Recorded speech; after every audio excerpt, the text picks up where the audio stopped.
Everything we know, the entire universe, might just be a simulation running inside a supercomputer. In this dream world of the imagination, anything is possible. Join us on the Simulationist podcast as we explore our culture of simulations. Hello, everybody. Welcome back to the Simulationist podcast. Another week of simulating stuff. This is the 184th iteration of the show, recorded on the 13th of March, 2016. My name is Josh Levin. With me, as always, on the other microphone, a slightly sleep-deprived Ryan Kirkby. Hey, Ryan. How's it going? Well, as I said, a little sleep-deprived. It's the day where everyone suffers a little bit lack of sleep because the time change, spring forward and all that. If our listeners are listening to this and haven't already changed their clock, well, you've probably already been late to something by this point. Unless you live in Saskatchewan, when I think maybe you are part of a smarter group of people that don't change their time. Yeah, should we talk about the unnecessary, I guess we agree that daylight saving is kind of annoying. And it still bugs me that we didn't just shift it a half hour and match the difference. Okay, that's a different take. I think that's what Newfoundland did, 8:30 in Newfoundland. So they switched off by a half hour. Yeah, and that's right. Newfoundland doesn't do the daylight saving time either. Yeah, because I remember one thing for this hour is 22 minutes, saying at this point in time it'll be it'll be like 8 in the mainland, 8:30 on Newfoundland, and then it'll become 9 in the mainland, 8:30 in Newfoundland, and then it'll switch around, and it's just a really weird system of how things go because of the half hour difference and everything switching up. It would be fun if, just Vancouver Island went, half an hour off from the mainland and only during daylight savings, so we're half hour off half the year. I think that would be great. That would just cause so much confusion. When do the ferries run? Oh, my goodness. Hey, man, if you got enough money to know when the ferries, are and all that sort of stuff, you don't have to worry about it. If you can afford the $100 to get yourself and someone else in your car on the ferry, then you got enough money to afford technology to tell you exactly when to make the ferry. That's true. We have basically everyone's smartphones pretty much automatically update anyway. Provided you have a smartphone. Yeah. I'm still back in the 20th century. Well, I myself don't have a smartphone. Well, I have a tablet, but it doesn't have. I can't pay the the cell phone bill. Oh. So it's just it can connect to wireless. Oh, very nice. But no, it doesn't have data. Oh, harsh. Calling. But I had to adjust a few clocks around here, and I think my car still needs to get adjusted. Okay, yeah. I can never remember. I have to do it twice a year, and I can never remember what button I'm supposed to hit and how long I'm supposed to hold it down for. But speaking of Vancouver Island, I might as well, because the ferry is already such a huge barrier. I think we sort of have that mentality of screw off rest of the world. We're going to make it expensive to get here and expensive to leave. Not by our own volition, by the way. I mean, it's not like any other length of road costs you $100 to go each way. Yeah, well, over the years they talk about a bridge every once in a while. People on Vancouver Island seem to like when they get pulled and stuff, they seem to not like the idea. Although I would guess that if they did then again, the people on Vancouver Island don't seem to like treating their own sewage. Yeah. So let's put those 2 points of data together, and let's see what that adds up to. Oh, welcome to Local Politics with Josh and Ryan, talking about Victoria, British Columbia, and the horrible, horrible people that get pulled within it. I think it would be if you ask me, I think we should build a bridge, get rid of daylight savings in the whole province, just keep it at GMT -8, which is just all year round. Except for the butt end of BC, in which case it falls under the I guess, they can do what they want. Okay, I'll let them do. If they want to be Alberta time, they can be Alberta time. Because I won't lie, growing up on that side of the province, Calgary had much more importance to me than Vancouver ever did. Fair enough, yeah. 2-hour trip to 3-hour trip if you're following the speed limit, but you got to go through the park, so it's really only about a 2-hour trip to get to Calgary versus a 16-hour trip to get to Vancouver. So what plays more importance to you? Although some people just go by military and stuff will just go by GMT the whole world. I don't know why we don't. There's probably reasons. I haven't thought this through, but Yeah. Why doesn't everybody just go by the UCT or Well, so that's the thing. UTC? Is like the whole concept of time zones is Canadian. Like we invented it. A Canadian invented time zone, yes. And yet we weren't able to like piece together everything properly enough that we could keep just that time flowing nice and smoothly. We also had to start, oh hey, let's shift it ahead, let's shift it behind, let's go crazy with it. Yeah, that's true. I mean, it's okay. I mean, it could be worse.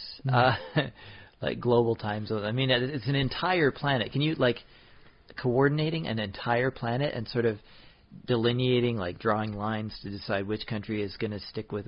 I mean, that's pretty impressive to actually fit the entire planet into one sort of scheme, even if there are a lot of niggling areas that are weird. I think we did okay. I think we did adequate. I'd give us a C+. We could have done better and gotten a B off of it. Yeah, but I mean, yeah, imagine like in 100 years or something, or whatever. There might be a more smooth solution. Or it'll just be all handled by computers, and we humans won't even have to think about it. Like, what time is it? Computer, tell me what time it is. And the computer's like, I don't know. It's not time for you to care yet. Yeah. Just go back and lead your sessile lifestyle. The computer's like, here, have another dose of morphine. All right. Sweet. But yeah. That's my future. That's my utopia. Is everybody just has more computer smartphones that give them morphine. Meanwhile, I'll be part of the machine. If I can get permission from my wife. Okay. I apparently signed away some rights during marriage. Yeah, okay. I'm not allowed to horribly change myself without permission of the spouse. Okay. Yes, okay. Enough about the sidetracks and time zones and all that stuff, though. I got a conspiracy notion this week. Oh, okay. Okay. Conspiracy. So there is the religious figure known as Mott. Religious figure? From what religion? It escapes me, but it's like one of those death gods. Mott. M-O-T. Like ancient Egyptian? No, I don't think it's Egyptian. I think it's like one of those... there's the feather of Mott. Mott. M-A-A-T? That's M-A-A-T. No, this is just be M-O-T. This is like one of those like European ones that, kind of got crumpled under the heel of humanity. Okay, like a pagan. Okay. Yeah, like as humanity, does things and changes and like, oh hey, let's become part of a bigger group of people, so let's stop worshiping these small gods here.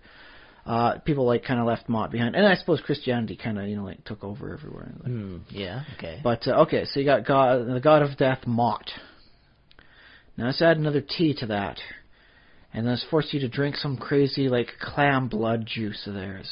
You've got Mott's Clamato. Mott's Clamato. What is the secret ingredient in the Clamato? I'll give you a hint. It's neither clam nor tomato. You're drinking the blood of the god Mott. Okay, yeah. So enjoy that every time you have a Caesar. I don't know. Is Mott's Clamato a thing in other countries, or is that a purely Canadian thing? It is actually made and done in Canada. But if you ever want to have like a good Caesar sort of thing, you got to go with some Clamato.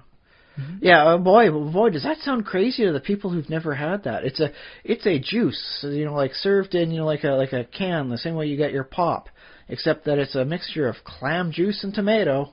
And I won't lie, without alcohol, it tastes exactly as bad as it sounds. I gave my wife some once, and it took us like an hour just sipping it to get rid of it because we were too cheap to just drizzle the rest of it down the sink. If you ever get your hands on some Mott's Clamato and don't know what to do with it, I will definitely drink it. I love that stuff so much. Boy, you should have been there when I tried it with Ren, because she had one sip, and then it was basically like, no, there's no way, lips sealed shut. That's so weird. It's like, how cat food smells horrible, like, to a human? I think I might have, people might have different, taste buds or whatever. Well, cat food is always way too salty. They salt the cat food, Oh, yeah. Well, I believe that. But, cats will go crazy for it. They're like, what is that? Especially the wet cat food. They're like, it smells so good. There's so much smell to it, yes. Yeah, a cat's reaction is like that. But a human's reaction, you smell that stuff, you're like, oh, yeah. Well, have you ever had spruce beer? I don't think so. It's like root beer except spruce, and so it winds up smelling a lot like cleaning products. Ooh. But you'll sip it and you're like, wow, it's like I'm drinking, like cleaning fluid, and then maybe 5 minutes later, it's like, I could go for another bit. And then you'll catch yourself like a week later. It's like, where can I find more spruce beer? Ooh, wow. It's one of those weird flavors that actually grows on you. And I believe Clamato actually is supposed to operate the same way. Yeah. But like I have never been able to find it anything other than disgusting without alcohol. I don't know. I like it with or without. Yeah, I don't know. Is it called a Caesar because it's like represents like the blood of Caesar for Caesar getting killed? I don't know. Because sometimes it's called the Bloody Mary, or is that a different? I think it's a different drink. Yeah, but they're similar. Similar, They both yes. use tomato juice. And Yeah. I don't I suppose you could make like a Caesar. No, wait, wouldn't a Caesar is all like a Bloody Mary, but with Clamato instead. Okay. Something like that. So Bloody Mary is just tomato juice, and Caesar is Clamato. Clamato.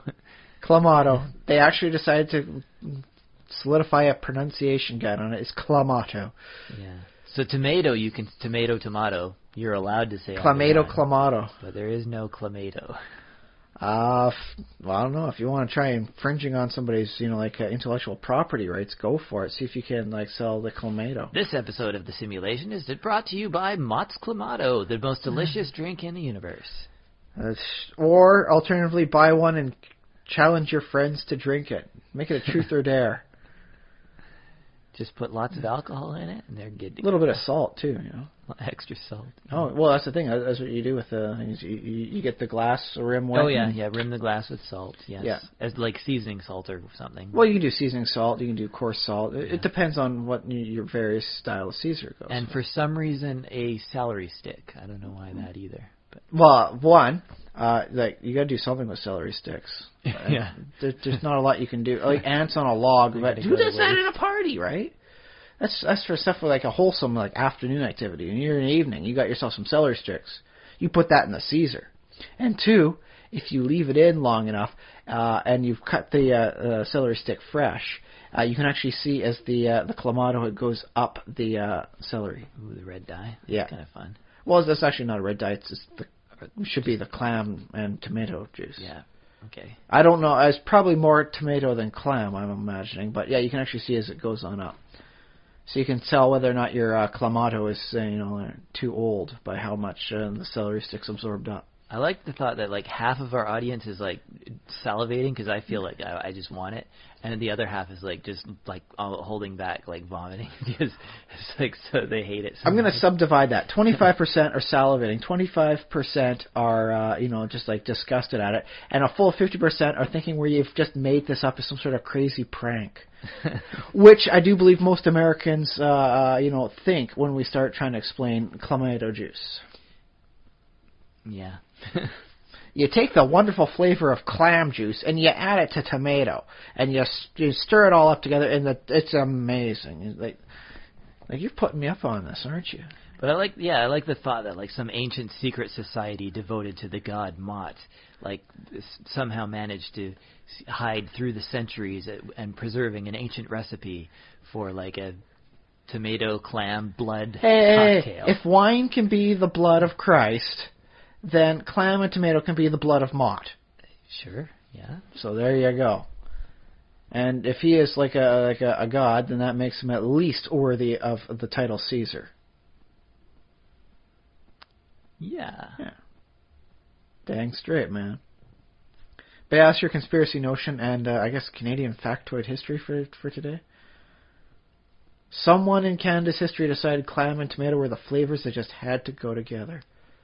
You know, it occurs to me, Caesar was a title that the Russians adopted. Turned to Tsar. Yeah, became Tsar.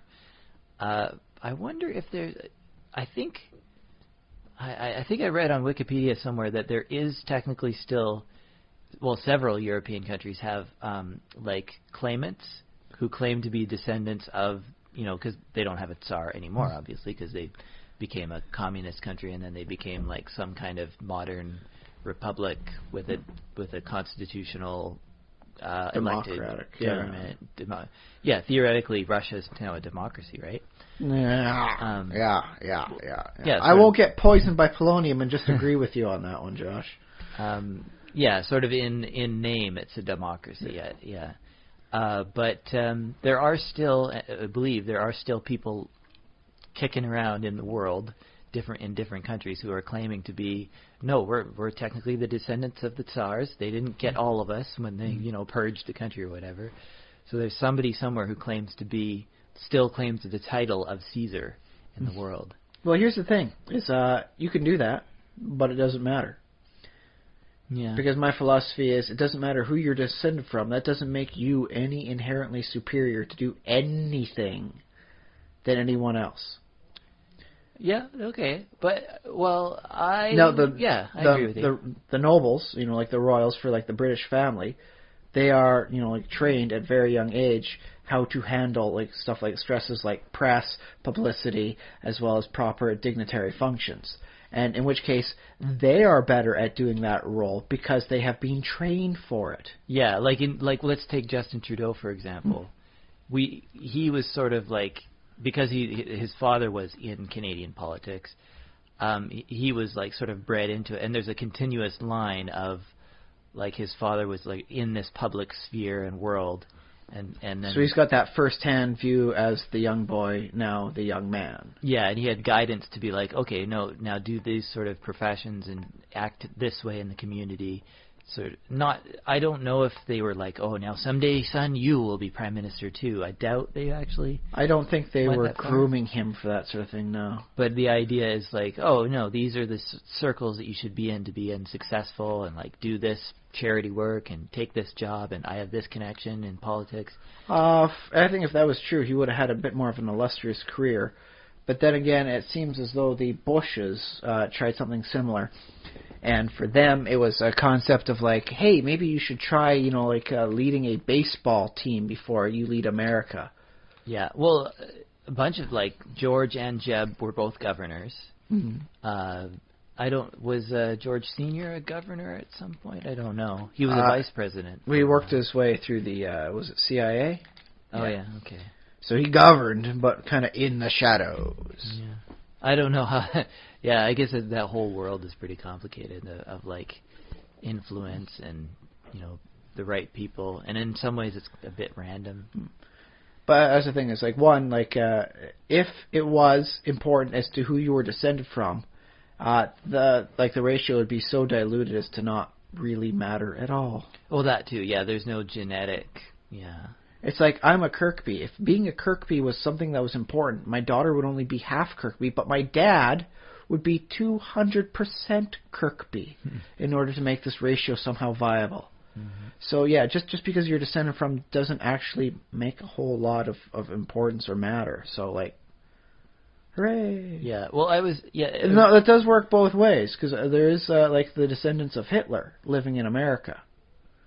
Yeah. And I will say this: Hitler's own nephew fought against him in World War II. Yeah. Well, so because you're related to Hitler doesn't mean you're as bad as. Oh yeah, of course. But the other thing is those descendants or nephews of Hitler or whatever, they sort of made a pact at some point that they were not going to have any kids of their own. Actually, I believe they just changed their name and said, we will never say to the outside world, yes, we are the Hitlers. Okay, yeah, maybe. So yeah, there are still Hitlers living in America, like, but that's okay. Kids. But they're not like bad Hitlers. They're just Hitlers, the same way as like there's the Smiths living in America. Yeah. Well, that's interesting because you never know when like down the road, a new sort of idea might emerge, and somebody would be like, no, it does matter that we're descended from this, and they might actually be able to gain a bit of political power just because they can convince enough people that's important. Well, then you can lie and make people get convinced. I guess you could. Yeah, you could. That's probably what happened in the medieval times. People just would like say, "Yeah, we're descended from King David from the Bible." That's why we call them the Davidsons. I think like. I mean, have you seen how many like fingers a lot of these holy saints have? They should have been playing piano, baby. I believe the British monarchy like officially still does. I think it's disproven, but they still officially trace their line back to, the Bible and, all that, but biblical genealogies all the way back to Adam. They can do that all they want. Doesn't make a difference. I mean, it doesn't change who they are for better or for worse. No, and yeah. to be fair, a lot of the royal family, especially the British royal family, I see, they're good enough people. They don't need to claim some sort of amazing pedigree that goes back to biblical genealogy. They're good people. They're nice people. I mean, I don't mind seeing them. You know, the ones in the public eye are, they seem decent enough. Especially the Duke and Duchess. They seem like really nice people. I'm always happy to see like a photo of them and their kids. Yeah, and they do like philanthropy and stuff. And, Oh yeah. So they don't need a kind of some sort of fancy pedigree. They're fancy enough, man. Sure. Yeah. Yes, as a tangent away from like a bit there. Another tangents upon tangents here. And I think I agree with you on that point. Yeah, I think it's. But in fantasy, you will often have storylines which will sort of revolve around somebody who is important only because they had an important ancestor. Well, okay, I won't lie. Stuff like the Wheel of Time, it's important for his actual genealogy to come out for Rand, because it allows him to have connections to other groups of people that would otherwise just like leave him to die. Mm-hmm. So in which case it proves fortuitous, but it doesn't actually change who he is. And the one bit that's really upset me throughout the first 4 books, because I'm still holding off, I'm pacing myself.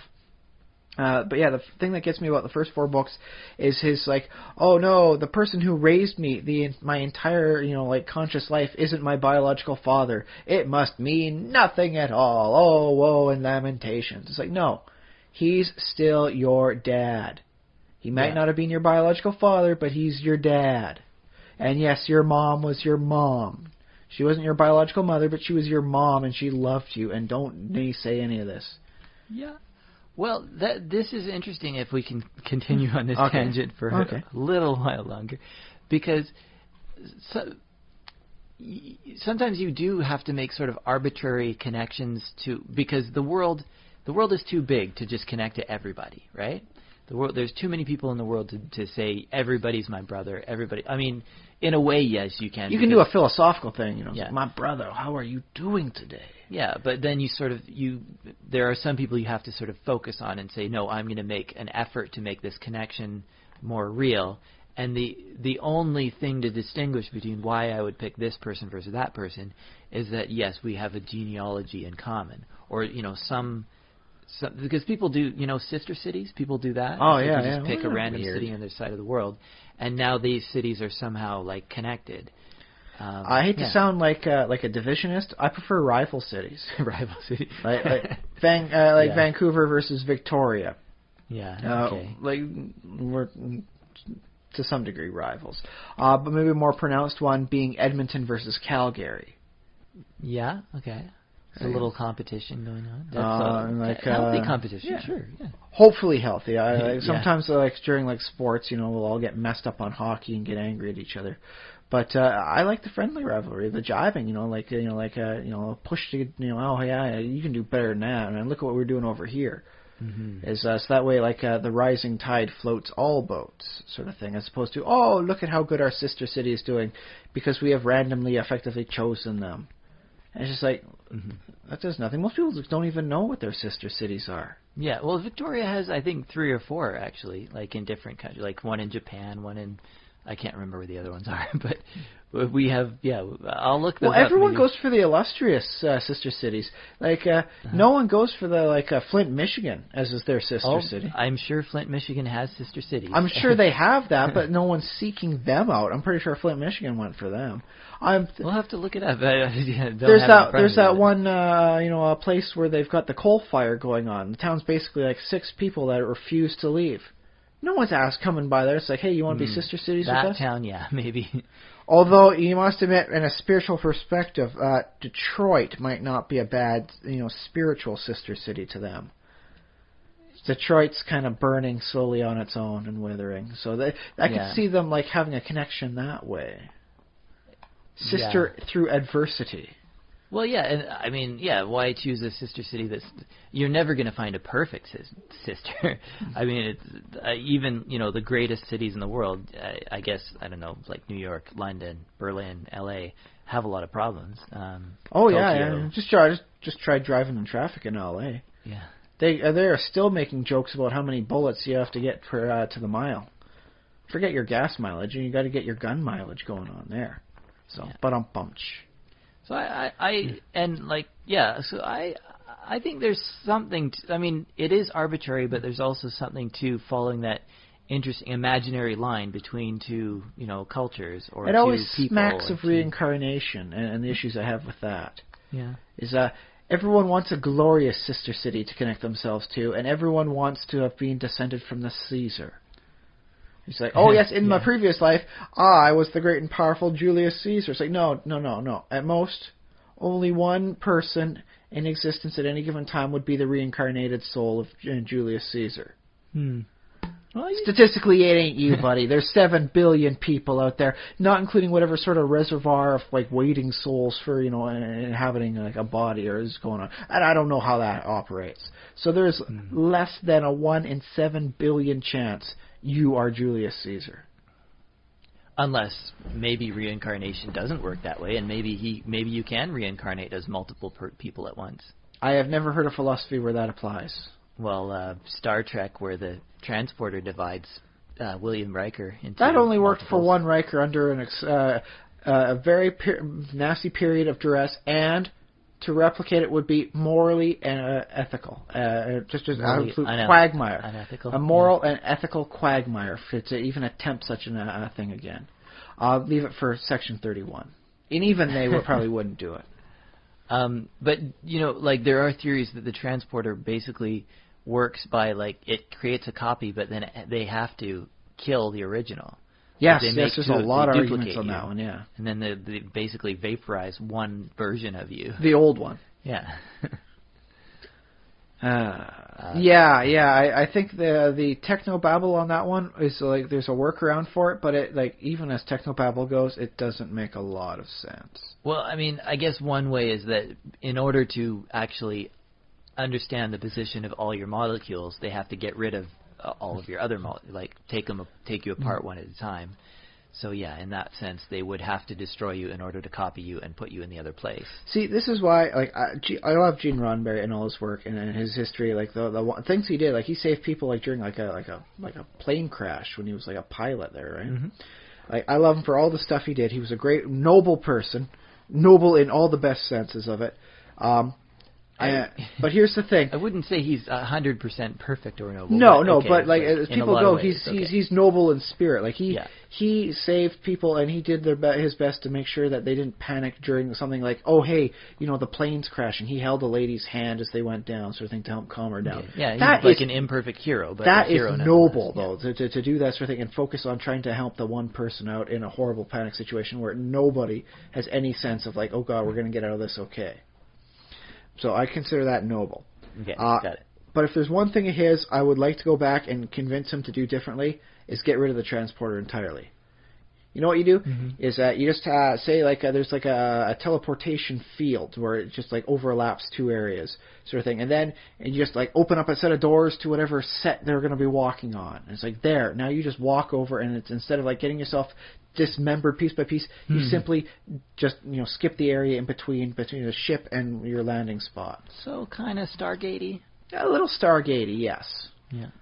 But still thoroughly mundane 20-something century tech.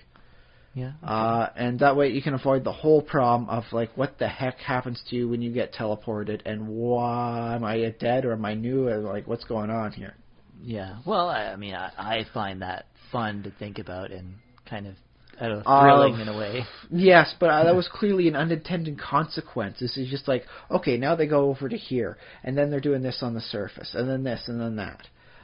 So he could have avoided that whole unintended consequences just by okay, no, instead of having them get teleported, why don't we just have this area just open up onto the next set and say the technology allows us to bridge the two areas. So it's just a door. Yeah, it's just an opening door, and then you walk out onto the next set. And, hey, now we're on one of those, automatic doors, obviously. Well, whoosh. Well, I suppose that you could put some fun stuff, you could have, when it opens up, you got, mist, shooting out, exhaust or, mist stuff coming out there. Yeah. Okay. You just do that sort of thing. But, yeah, it would have been easier on the budget and avoided all the weirdness that comes about talking about, what happens when you get teleported. And also, as a side note, a lot of people have gotten seriously hurt throughout the series getting teleported. I recall at least one Vulcan in a movie one of the movies just getting absolutely just like turned inside out. Just, oh my God, that's Lovecraftian from a transporter miscalibration. Yeah, it happens. And so, like, you open up the gate, sort of things. You know, we'll call it the gate instead of the teleporter. You open up the gate to go down to the surface and all that. If that's not working right, you'll probably know by the static and how you can't see the other side clearly. Not convinced? Everyone carries an apple around with them now. Just chuck the apple through. Hey, you guys get the apple? No, it was applesauce. Okay, I'm not coming through then. Bada bing, bada boom.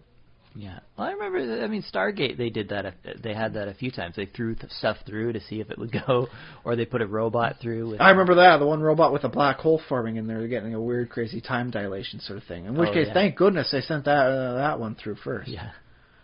So they thought things through, like what could be better off and still tell good stories with. So, rock out. Okay, cool. Alright, but yes, okay, I suppose on to more personal things. Okay. What you been doing this week, Josh? Simulation-wise, basically Minecraft. What have you been doing that never really happened? Pretty much Minecraft. I built a sort of a village row house type thing for all the villagers in my Minecraft world. I don't know what to say. It's very pretty. Like I put up some images on Imgur, and I'll probably link to them in the show notes so you can look at my creation. But yeah, it's and this is the angled town you're doing to try and prevent everyone from like conglomerating up into one section. Yeah, another one of these angles to see what happens. Can you call the city Los Angeles? Oh, well, maybe the next one I will, because I like that name. There's a nice wide avenue in the middle with it's paved with hardened clay for the floor and standard hardened clay, or did you color it? Standard for. I brought in a couple of colored blocks, but I decided not to use them. Fair enough. Yeah, so it's the plain sort of reddish. You know me and my red brick road. Oof, I'm loving it. I like brick. I use brick for highlights. Oh, sorry, not red brick, but just red stained clay roads. Yeah. And then there's plants along the way and like nice street lights, street lamps, and then on either side there's sort of row houses with like tons of doors. And the villagers just kind of mingle in and out the doors, and they have baby villagers. So it's like a villager farm, but it's I tried to make it as pretty as I could. Right. So less a farm and more just like a concentrated villager experience. Yeah. Okay. Trading post. Yeah, I put in like bookshelves for them, stuff. Ooh, that's more than I've done in most of my villages. I won't lie. Yeah. And hopefully I'll get some emeralds from them, so I'll put up some emerald like decorations and stuff. Yeah. Very nice. Good to hear. Is that all I did? I mean, all you did in the realm of things that didn't actually happen.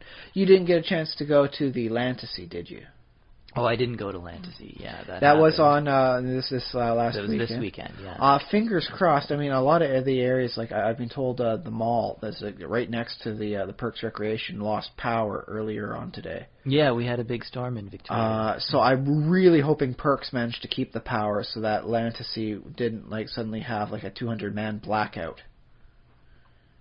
Because that would be horrible. Hundreds of people. I mean, I know there's emergency lighting in there, but that doesn't really help the 200 people playing on the land. No, I mean, because that's over and done with. Yeah, their game would come to an abrupt end. I hope everyone had the proper surge protectors. But fingers crossed, everyone had a wonderful time there. Yeah. Oh, and this coming weekend, speaking of things going on, Roll for Initiative in Victoria is coming. Usually it's the end of the month, but this month it's this coming Saturday. If you're listening as soon as this episode comes out, the following Saturday will be when Roll for Initiative is on. So check out our show notes for that. You can come. It's $10. And I am pretty sure I'm running a table because there's only going to be two DMs, me and Alex, and I think we're going to have enough players. So you got your adventure? I got an adventure ready to go, and I got some pre-made characters for players to pick up and run. So pre-made, but if they want all 18s, they have to get prepaid characters. You're right. Yeah, they have to bribe me. That's okay. It's nice to know exactly where you stand with the DMs, I think. Yeah, that's a dilemma because I used to not be a bribable DM because I used to believe that. But to quote Geddy Lee, $10 is $10, eh? Yeah, it's true. I mean, the best gaming experience is when you have a fair DM because I'm getting a little bit tired of having so many DMs take it easy on people. I feel like I need to kill some player characters. May I recommend Ravenloft for you? Maybe, yeah. I'll probably look through it and take some ideas from it. Yeah. There's a lot worse than killing the players. Like, you could trap them in an unending hell of frustration where they don't get what they want.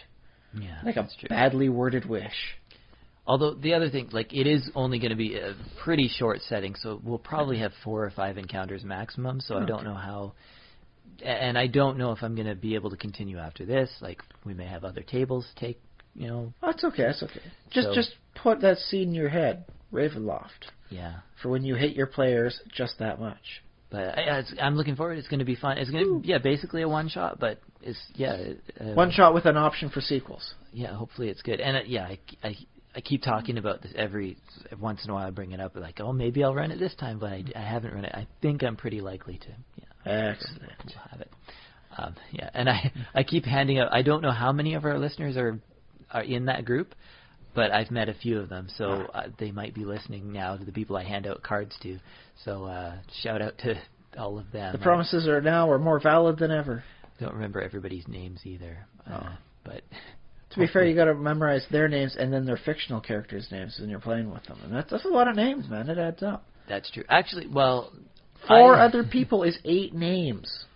It is 8 names, but also I find it if you put in just extra effort at the beginning of the session to double remember, like you repeat it in yourself in your head, and then you say it out loud to them, and then maybe you say it one more time. So maybe triple repeat. But if you say the person's real name and their character name, that's another piece of information about them. And I don't know if this is scientifically backed, but it should help to remember. If you're the kind of person who has trouble remembering people's names and you need to do that for a professional reason, a good trick is to remember another piece of information about them, because that actually helps your brain cement like a story about.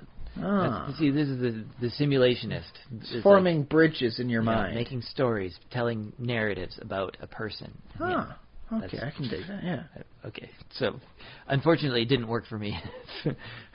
Oh, well. So that's why I write it all down. So-and-so is this person. Well, that's good too, yeah. I think I did, and I have it somewhere written down on the sheet. That's just me, though. I find writing stuff down helps out a lot better than trying to make mental connections. Yeah, and the other thing is probably when I see them again, that will also It'll pop back in, yeah. Like who I remember. I remember. It's that dude with the nose. Hey, Dave, how you doing? Yeah. I don't remember any of them having noses. I think they might have been gray aliens. Well, so long as they roll with you properly, it's okay. Yeah, it's kind of cool to have a gray alien friend. Okay, so that was my week. What about you? Well, 2 major things. I played a lot more of the Marvel Avengers Alliance, and it's getting to the point where I'm playing more than I can handle my training. Because whenever you're one of your heroes and gets full with their experience bar, it takes a progressively longer and longer amount of time to train them. Up till getting them to level 15. From level 14 takes 36 hours, like a day and a half of that. And right now I'm sitting on 6 other people, each of which requires 24 hours time. So if I switch things out as quickly as possible, it'll still take me a week to get everyone back and trained up. So I'm playing more than I can handle, training-wise. Hooray! I suppose that means there's always something for me to do, right? Oh yeah, sure. But I'm enjoying it. I'm enjoying that a lot. But nothing too big on that one this week. Okay. But yeah, 2 things. One is a discovery. I don't know how I found it, but I found a series called Marvelous, Ladybug and Cat Noir. Miraculous? Miraculous, sorry. Yeah, sorry. My Miraculous Ladybug. Yeah, sorry, I was just talking about the Marvel. Sorry, Marvel's got in there. Oops. It's Miraculous Ladybug and Cat Noir, or just Miraculous Ladybug. Okay. Takes place in France. The whole thing is creation-wise, it's between France, and I think it was South Korea. But yeah, it takes place, It's an animated TV show. Digital 3D So, animation, cartoon really high kids. quality. Yeah. I decided to give it a shot because why not? I try and give every new thing I encounter a shot, and as soon as I saw it, it's I think Zoe I need to get Zoe to see this. And as it so happens, Zoe was a little unhappy because she wasn't able to get one of her dolls to stand up. So I'm like, okay, we'll come back to your doll in a little bit, until then watch this, just a chance to get her to get less frustrated. And as soon as I started playing for her, it's just bam, she is drawn in like a moth to the flame. And I showed you a small little clip sort of thing. I saw like an introduction kind of thing. Yeah, just a little 2-minute sort of introduction, like a sample of hey, look what you're getting into with this. And as soon as Zoe heard it, she was just she stopped what she was doing. She was playing her little mouse trick, and she stopped and she goes to watch it. And it's just really drawing her in. And from what I've seen in the reviews and all that, for everything I checked up this last week, everyone is saying this is going to be huge. This is going to be amazing. Cool. Apparently the toys are going to be the next Tickle Me Elmo. It's going to be big, man. My wife on the ground floor. What's the thing? Buy them now while you get the opportunity to, because they'll be out of stock soon. My wife's going online seeing if she can find a costume for next Halloween for my daughter. Oh yeah, okay. Because it'll be sold out by the time Halloween comes around. And so I won't lie. It's got tropes and very very easy to see tropes like a magical girl transformation sequence, or a person being, the one girl, who plays, Ladybug, is got a crush on a boy. Mm-hmm. The boy happens to be Cat Noir, although neither of them are aware of their civilian identities. Cat Noir? Cat Noir. Okay. The black cat. Oh. Because it's a good luck, bad luck thing, Ladybug's being a sign of good luck. You have heard of that, right? Oh. Ladybugs are good luck? Yeah, that makes sense. Okay. I don't know if I've... Yeah, now that I think about it, I'm not sure if I've heard that. But yeah, sure. Well, I've heard about it before, so it made sense to me as soon as I saw it. Okay. But yeah, it's good luck, bad luck. Right. So yeah, she likes the boy, and then when they're in their superhero identities, Cat Noir is constantly hitting on the Ladybug, but she doesn't like him. She likes the boy. So they don't know each other's secret identities. No. But they like the opposite. Well, version, she likes the boy, and he likes the superhero one. Okay. So it's just a 2-person love triangle sort of thing. That's fine. Okay. And that's the thing. All the tropes don't seem oh, God, I totally saw this coming a mile away. It's oh, I see this. And it's something, the way it's presented and how it's done, it works. And that's nice to see. And it does seem to be something that was made very much with a lot of love and care and attention. And I'm digging it. Now, this cartoon, you found out about it on the internet, it wasn't on... No, not on conventional television YTV. yet. Well, that's the thing. Apparently, Disney's been picking up, and they're doing some stuff with it over in Europe, but they haven't brought it over to the regular North American shores.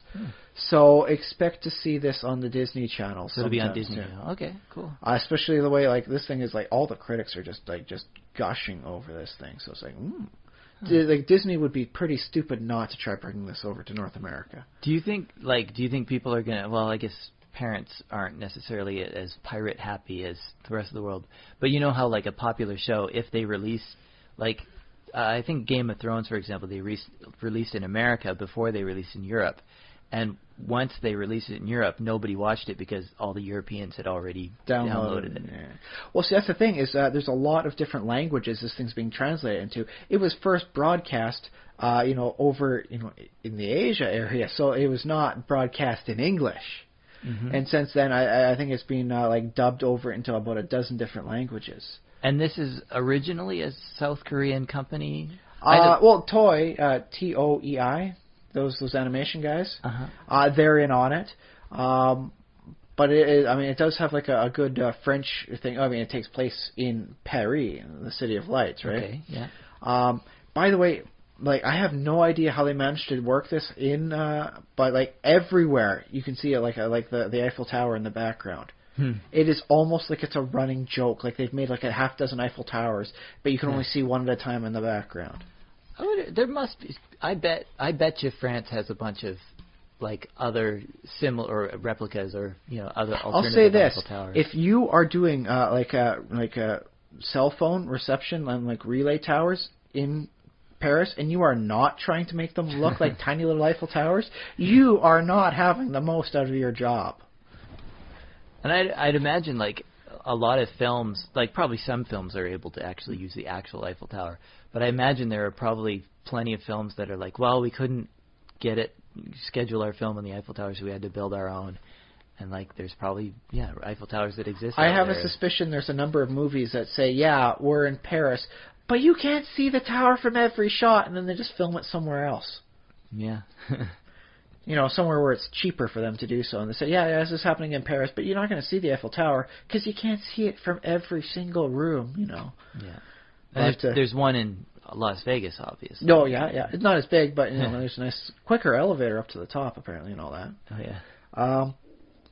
But yes, this Miraculous seems to be like it's going to be the next big series, the next Steven universe, the next whatever series you want to call it. It's apparently going to be big, and I enjoyed watching the one episode I showed to my daughter, and she got sucked in. Like there have been times I've paused it, so that my wife could speak and we could do that, and she's like, okay, now let's go back and watch the show. Mm-hmm. And that's something I'm not seeing with a lot, because I'll watch other stuff with her. I'll show her a little bit of this, a little bit of that, see what goes on, see what she wants for. And a lot of times if I pause it, she'll try and go on and do other things. This one she wanted to watch through. She was waiting for the boy to transform into Cat Noir. She's like, oh, he's going to turn into a big cat, Daddy, isn't he? And I'm like, well, I think so. Why don't we watch and find out? And then she's like, why isn't he turned in? Why isn't he a superhero? Where's the cat? And it's just like boom, like she was in on it. This was so full of trope. She knew he was going to turn into a cat-powered superhero. Mm-hmm. And like she's 3 years old. Like how did she pick that up that quickly? Am I showing her that much stuff? But she wanted to watch it. She wanted to see it through, even if she knew how it was going to go. She wanted to see what the circumstances were. Yeah. So this seems to be like something I'll be watching the entire season with her. Apparently, there's a second and third season being greenlit, and they're doing stuff for it. Like this is hitting the full franchise sort of wheels and all that. People are arguing over who gets the right to make the toys. Okay. So cool. Yeah. Although I did find it interesting exactly how interested my daughter was, because she was sick earlier this week, and it was 2 days of almost nothing. Like we could if we fed more than too much anything into her, like any dairy, she'd vomit it up. So she was basically just laying on the bed doing almost nothing at all for 2 days. Mm-hmm. And when she bounced back, she was more than before. Her vocabulary was more nuanced. Her mm-hmm. inflections were there. And I don't know if it's just me as a parent, as I watch whenever she gets sick, when she comes back, she's always bigger and more than she was before. If that's something that happens when you get sick, or it's just me seeing like that and just watching her more intently when she's recovering. Well, this is an age of pretty rapid development, especially verbal, because by age 5 and 6, they're pretty much able to talk English, the entire English language. So they got to fit in 100,000 words of vocabulary in 2 But she's using years. more words than my wife at some points in time. She's using a wider vocabulary. Yeah. She used the word blustery today. I'm like, where did you learn blustery? Well, it was a blustery day. It was a very blustery day. It was quite an apt description of the day out there. But where did you get that, kid?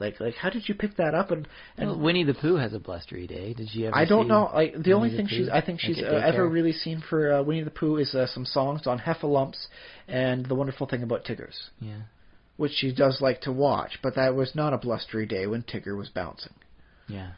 But she might have seen it at daycare or probably somewhere, but at a relative's house. But here's the thing: I remember having migraines when I was young. Turns out, long story short, I needed glasses. I was squinting at the chalkboard for 6 hours a day at school, and when you're squinting, for hours and hours at a time, you get stress headaches, migraines. And I remember having a very robust internal monologue when I could not do anything else. When I had to have all the lights out because I couldn't stand seeing a thing, and I couldn't move, and I couldn't eat. Stress was so bad if I had anything, I'd throw up. So I was in a similar situation to what my daughter was like, and I remember having a very deep internal like monologue and just like playing around. So I'm wondering if when a kid is sick, they really start developing that inner monologue that helps them out with their vocabulary and their inflection and even turns of phrase. Oh, I like that theory. Who knows? I don't know if anybody studied it. We could Child psychologists would probably be in a much better position to inform me exactly what the heck's going on. Why did she come back so much more Zoe than before? Yeah. Yeah, and people talk about like when they have a fever and like you have very vivid dreams and stuff. I don't know if it's increased blood flow to the brain or because just your temperature is hotter. Or is that a side effect from the internal monologue as well? Like once you're like working something inside the head, you fall asleep. It's like, oh hey, look at all this mental fluff we can turn into dreams. I read, I don't know how related this is, but I read that there was a study that people who did hallucinogenics will actually have a different perspective after, like just because of having experienced that sort of... The altered mental state. To realize that you can sort of... You don't have to identify with your body as much. It gives you more perspective on how the world works. And that's why I'm so big on the fraternity of sentience, man. It's like, I don't care if you're a robot, I don't care if you're an alien. As long as you can think, you are my brother, spiritually. Even if you don't have a soul. This is why people talk about enlightenment and stuff, in that, if you achieve a certain state of enlightenment, you can sort of detach yourself and be able to accomplish more of what you want or enjoy what you actually do have from a different perspective on your... Subdue the ego and get your crap done. Boy, is that a lesson I hope my daughter learns, because it took me and my brothers forever to stop whining and just pick up after ourselves. And like I should probably send an apology note to both my parents on that one. It's like, sorry we didn't have that click in earlier. We probably could have gotten a lot more cleaning done with a lot less fuss if we had only learned to just, quit whining about it and just get it done. Because I see kids, I've worked with kids in the late teens, and where they still wind up complaining about every little thing. It's like, just be quiet and do the work instead. Yeah, but I think sometimes what happens is parents don't give the kids sort of a chance to realize the consequences of not cleaning up, because the parents don't like to live in a messy house and whatever, so they're always picking up after their kids, which is, okay. You do that because that's your job as a parent. But also I think sometimes kids, they go to university or something and their parents have always cleaned up for them. And like, what time does the maid come by? If I don't wash, and this is I have this problem. If I don't wash my dishes, they don't magically get washed, which is sort of my experience, growing up at home. Hey, look, there's always more clean dishes in look, the sink just empties itself. Exactly. I do recall having a few things where I just couldn't understand why some roommate or even my brother just wouldn't do this basic one thing to make their lives so much better. Yeah. Like laundry. Like so many people, I remember back in university, had a hard time doing laundry. It's like grab yourself a book, man. Just toss it in the washer, sit down next to it, do some studying as you go about it, man. It's like, what, you're going to get better studying done in your room? No, man. Then, hey, when it buzzes, toss it to the dryer and keep studying, man. Some nice quality study time. And you get to smell fresh, clean laundry when you're done. And that's pretty nice. Chore Talk with Josh and Ryan. But that's the thing, is a lot of them just, a lot of people have that weird mentality of I don't want to do this, it's so bad. And it's just like, no, dude, it's actually not that bad. Just do it. Yeah. Well, and the other way that you sort of learn to deal with that stuff is, I used to like reading, adventure stories like Robinson Crusoe. The Swiss Family Robinson is the one I read and watched. It was a TV show, wasn't it? Oh, wait, the regular one or the Canadian Swiss Family Robinson? Oh, well, I don't know. Because there was a Canadian one. I don't know if it was properly Canadian, but it was very, very prominently displayed in Canada on our television. It must have been that one. Okay. I don't know. That apparently not many other people have seen. It didn't do well in its own country, wherever it's from. Swiss Family Robinson was big. But it's weird that these kinds of stories sort of get you excited about sort of doing chores and stuff. Same with, do you ever read Walden, Henry Thoreau? No. I did read a lot of Doonesbury, though. Does that get partial credit? I don't think that has anything... It has Walden Puddle. Okay. For a lot of the time, they did live in a commune. I didn't read that one, so maybe I don't know. Well, I mean, they're not living in the commune now. I mean, that's some of the older stuff. Uh-huh. Classic Doonesbury. Sort of these works of fiction sort of get you excited about coming of age, but also at the same time it's like, oh yeah, these guys they had to sort of build things and clean things, and The Martian is like that too. It's like this sort of, he's self-sufficient in so many ways. Trying to be, at least. Yeah, trying. Well, I mean, he basically is, because he lives on a planet. He's not making those microchips himself, man. He's getting them from some other place. Well, that's true. He's doing the circuitry. He's not making it out and like slamming the silicon down there and just smacking it into shape. Yeah. Is he? I haven't actually seen the movie. He doesn't actually do that. He doesn't make his own microchips. Okay, well, that's the thing. It's Hollywood. I do have a fear that they would have actually done something like that. Yeah, I mean, that would probably... I mean, we watched the Futurama where basically the professor comes up with a spaceship from scratch. Yeah. But that was, it only took him 2 hours. Yeah. Yeah.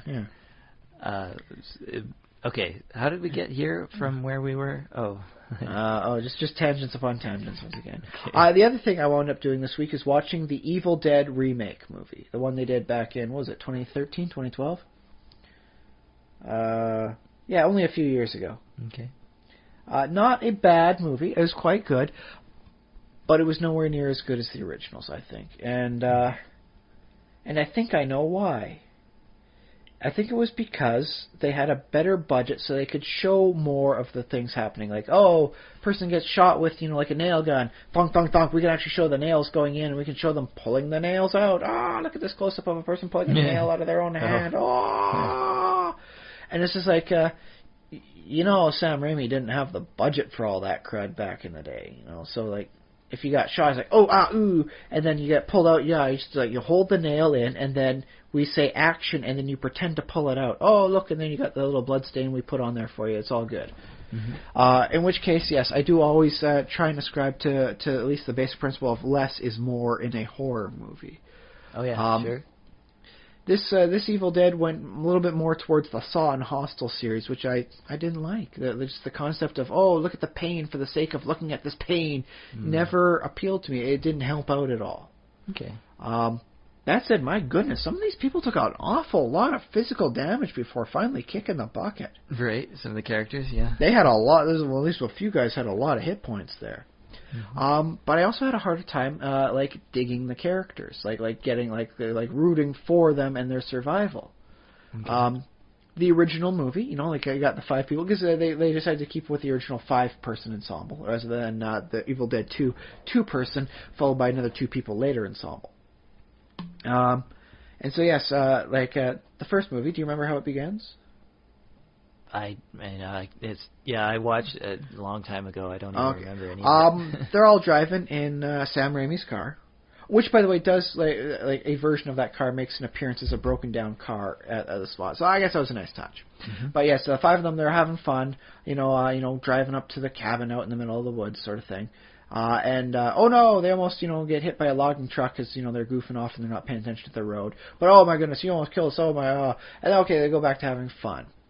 And you get to know who everyone is, sort of thing, nice and quick, and you dig the characters. They're just people out looking for a nice, fun time. Okay.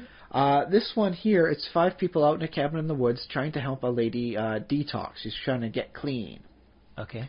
And apparently this is not the first time that she's tried to get clean.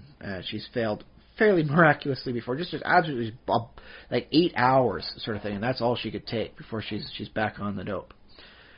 So I don't like to say I am negatively disposed towards people that have had a history of drug abuse, but if you can't handle 8 hours and you wind up start going bug nut and making everyone else's life an absolute like dismal time, I'm not gonna like you. Okay, yeah, no, and that's a common thing in movies. Is they put the junkies in to be sort of unsympathetic characters. Well, unless you got like a character like a Jason Mewes sort of person, like. Well, he didn't play a junkie in those films, though. You did play like a pothead. He was a pothead, but yeah, he wasn't not the hardcore dope man. Yeah, and although Jason Mewes apparently has had a rather sketch in real life, he was doing harder drugs than just pot. Yeah, it wasn't just snooch to the booch. Yeah. But her brother, the person who plays, well, they didn't carry like the characters over, and I guess that's probably for the best. No one had, Bruce Campbell's magnificent jaw and chin line, man. Like, ooh. But yeah, the character who plays his closest approximation is a coward. He's because it's his sister that's the druggie sort of thing. When their mom started suffering from dementia, instead of like being there to help, he just like ran off. He ran off to go do stuff elsewhere. He didn't want to see that, and he left his young sister to see like the mom deteriorate and go crazy, which led to her substance abuse issue, which he didn't even know about. He's that bad like a brother. He didn't even know that she had like OD'd on drugs in the past, man. Like, it was just a bad scene she'd been in. He was just the kind of guy that didn't care, and he'd try and like leave a situation rather than deal with it. So I didn't have a lot of sympathy for him. You had his, I think it was considered to be like that guy's girlfriend, but it was never like really mentioned, and they didn't act like a lovey-dovey couple or anything like that. I can't say anything positive or negative about her because she was basically the other person. There's a scene, oh no, something horrific is happening. Everyone react, and she's just one of the people reacting until it comes her turn to get like infected by the evilness and die. And it's just, okay, yeah. So like I didn't harbor her any ill will. I wasn't rooting against her, but it's simply because there wasn't anything for her to be rooting for or against. They had a character there. She was a nurse, and she was the one that everyone was paying attention to and trying to. She was the de facto like leader of the group, because like if you got someone detoxing, you're gonna listen to what the nurse has to say because she's dealt with this sort of stuff before. And so I guess she was a little bossy, but like, dude, if you've seen a nurse in a hospital, you have to be bossy as a nurse to get those people who otherwise aren't going to listen. Yeah. So I completely understood her character. I liked her more as the situation got worse, because she was supposed to be the one in control, and then things are going down a path that... what nurse knows what happens when you get possessed by horrible evil spirits from Kandar? Of course things start going bad, and her attempts to try and make the best out of the situation and deal with it as things are crumbling around her, I found myself rooting more and more for her, because this is a person who's like losing the ground underneath her feet, so to speak. So I was going for her, yeah. And then you've got the other guy. He plays a teacher. He's got the glasses and the long sort of hair and all that sort of thing. He's a little pissy at the other guy for leaving, and just not dealing with the situation. He says, he hasn't been my friend in years. I don't know who this guy is, but he ain't our friend. So he's a little pissy. But you know what? I can get that. I get the concept, I don't really like the way you handled this situation, so I'm not really happy with you right now. He's not, he's not being super petty and doing stuff like, oh, I will put sand in your bed sheets or anything like really bad like that. He's just being a little you buggered off, instead of dealing with the situation. I don't like you. I can understand that. He was the only person I was able to really get behind on this one, as opposed to the original movies where I could get behind all the characters, right or wrong. Well, except for the Deadites. You don't get behind them. They are kind of fun to root for, because they always got a trick up their sleeve, so you're never disappointed. And so, yeah, I always find I have this issue. If I can't find one or two people to to get behind and work with, it's okay, these are the people I'm gonna say I hope they survive, and I hope everything comes out roses for them in the end. I'm gonna have a hard time, getting into a horror movie. And it doesn't matter if it's a guy, it's a girl, what the racial specifics are. I just kind of want decent people. I will root for decent people. If it's a bunch of jerks going off doing horrible stuff, two boyfriend girlfriends are down in south of the border. They're in Mexico partying it up on spring break, and horrible things happen to them after 3 weeks of debauched excess. It's you're horrible people. Why am I rooting for you? Mm-hmm. Why shouldn't the bad guy get a free meal out of this as he eats you one by one? Come on, I'm rooting for the villain here now. It still weirds me out how hard of a lesson that is for people to learn in the industry. Well, the movie still still was made, and people, I don't know if it made money. Don't get me wrong, it's not a bad movie. It's a good movie, but not as good as the original two Evil Deads. I'll leave the Army of Darkness out of that one because it really wasn't a horror. It was more of like an action comedy. Okay. But I mean, this was a solid, successful 2 movies for horror. Managed to, get a cult following and all that. So why do you try and deviate so far apart? Sort of thing. Why do you try taking those risks? And on one hand, it's nice to see that you tried, but you don't want to go too far. The violence was much more realistic, although I don't know if that's a good or a bad thing. Because, on the one hand, it's when you get your hand cut off, because, my hand's gone evil, I gotta chop it off with, a chainsaw. Of course, it's not going to be a clean, even stump. There's bone going on there. This is going to be like a ragged edge sort of thing. Okay. So, I am okay that they decided to try and keep things as physiologically close as possible, I suppose. And yes, a person, gets shot in the gut with, the nail gun. Toof, toof, toof. It's oh no, he doesn't die automatically. That's very realistic. I see a lot of movies, someone gets shot in the gut, and then they keel over dead. It's no. You have 4 to 6 hours of slowly bleeding out before you wind up dying of blood loss. And, even then, there's, if you hold up on the wound, you probably got better than that. And you do have to worry about sepsis. But you are not going to die immediately, and you can still actually move around a bit. You don't go, and fall backwards and die. So, Congratulations, you actually got at least that part right of everything. So, it's congratulations on realistic damage control.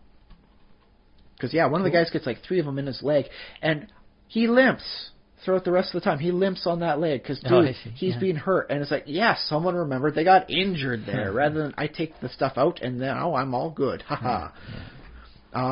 They did that very well, and I always appreciate that, because it is so frequently forgotten. I don't know if it's a directing thing, if it's an acting thing, you're supposed to remember your injuries scene per scene. I wouldn't put that on the actor.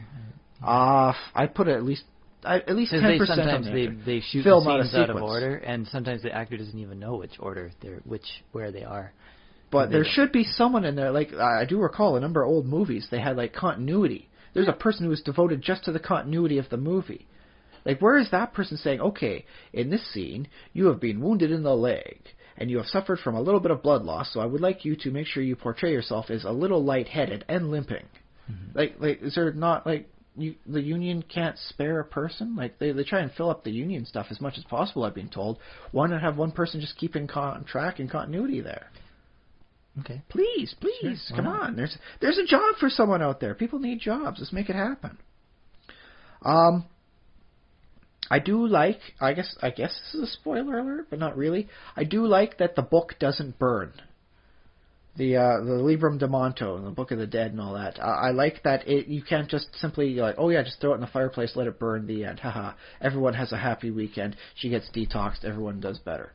It's no, the book, they actually have a bit where the book's sitting in a wastepaper basket, and it's not burning. Because it's from hell or something. Because it's demonic and unholy, yes. Yeah. I don't know if it's hell, but it's definitely a hell dimension that the stuff's coming from. And I gotta say, if there's one bit where this one totally exceeds the original, it is, the Necronomicon. It is so much better than the original. The front cover's still, kind of all stitched together, which always seems weird, because, if you're gonna, be making an entire book out of, human skin, inking it with human blood, could you not, try to do a better cover? People have been able to make good leather covers from skins of all sorts of animals throughout many months, but then it wouldn't look it wouldn't look scary. It would just be, that's just a book. It just happens to be made of humans, but you wouldn't even know to look at it.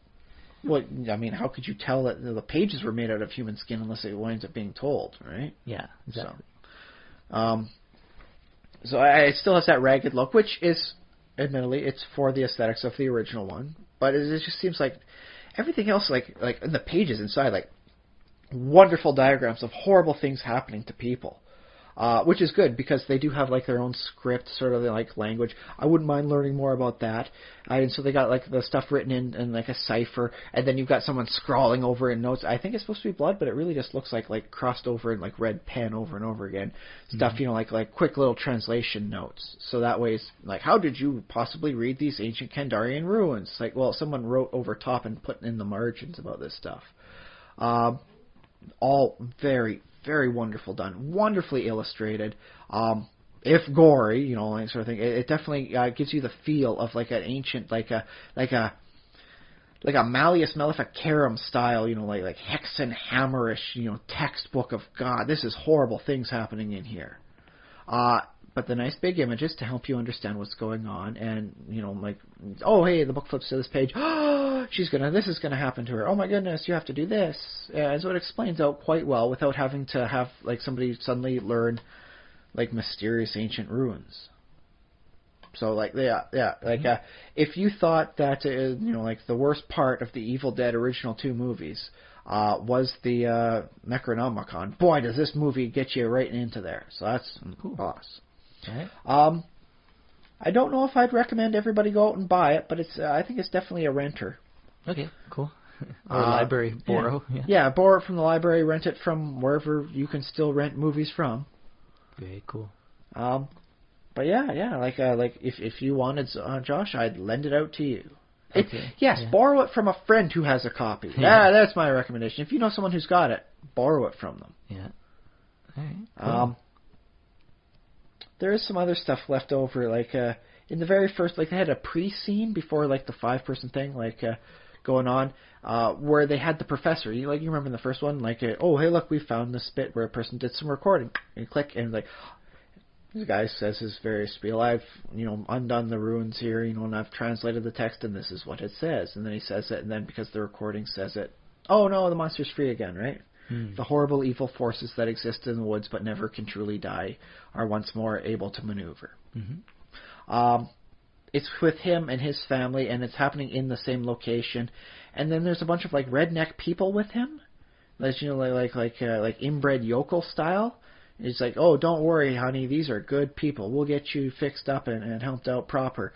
And then, I won't spoil out what happens there, but these people that were just standing around watching everything happen, they make no appearance anywhere else in the movie. They apparently just after that scene is done, they leave and don't bother coming back to the place with the horrible evil book and all the horrible stuff has happened. There's like nobody doing like upkeep and maintenance on that. It's just like, what?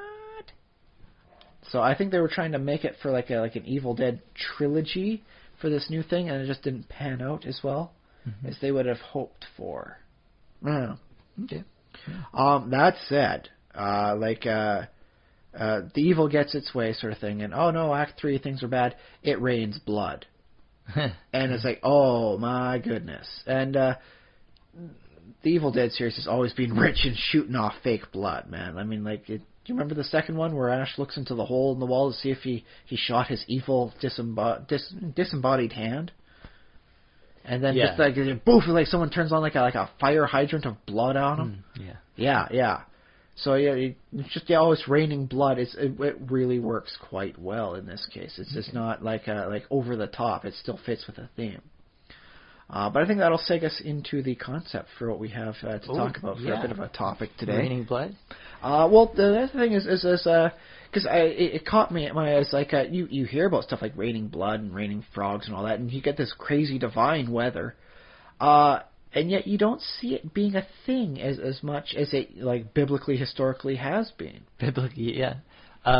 So weather sort of. Well, because that's the thing. Like, back when like Shakespeare was doing his stuff, and all that, the weather was a reflection of the state of mind of the people in the play, or the mood of the gods themselves, depending on. Well, how would Shakespeare do weather? Like they must have had like the wiggling. Tempest.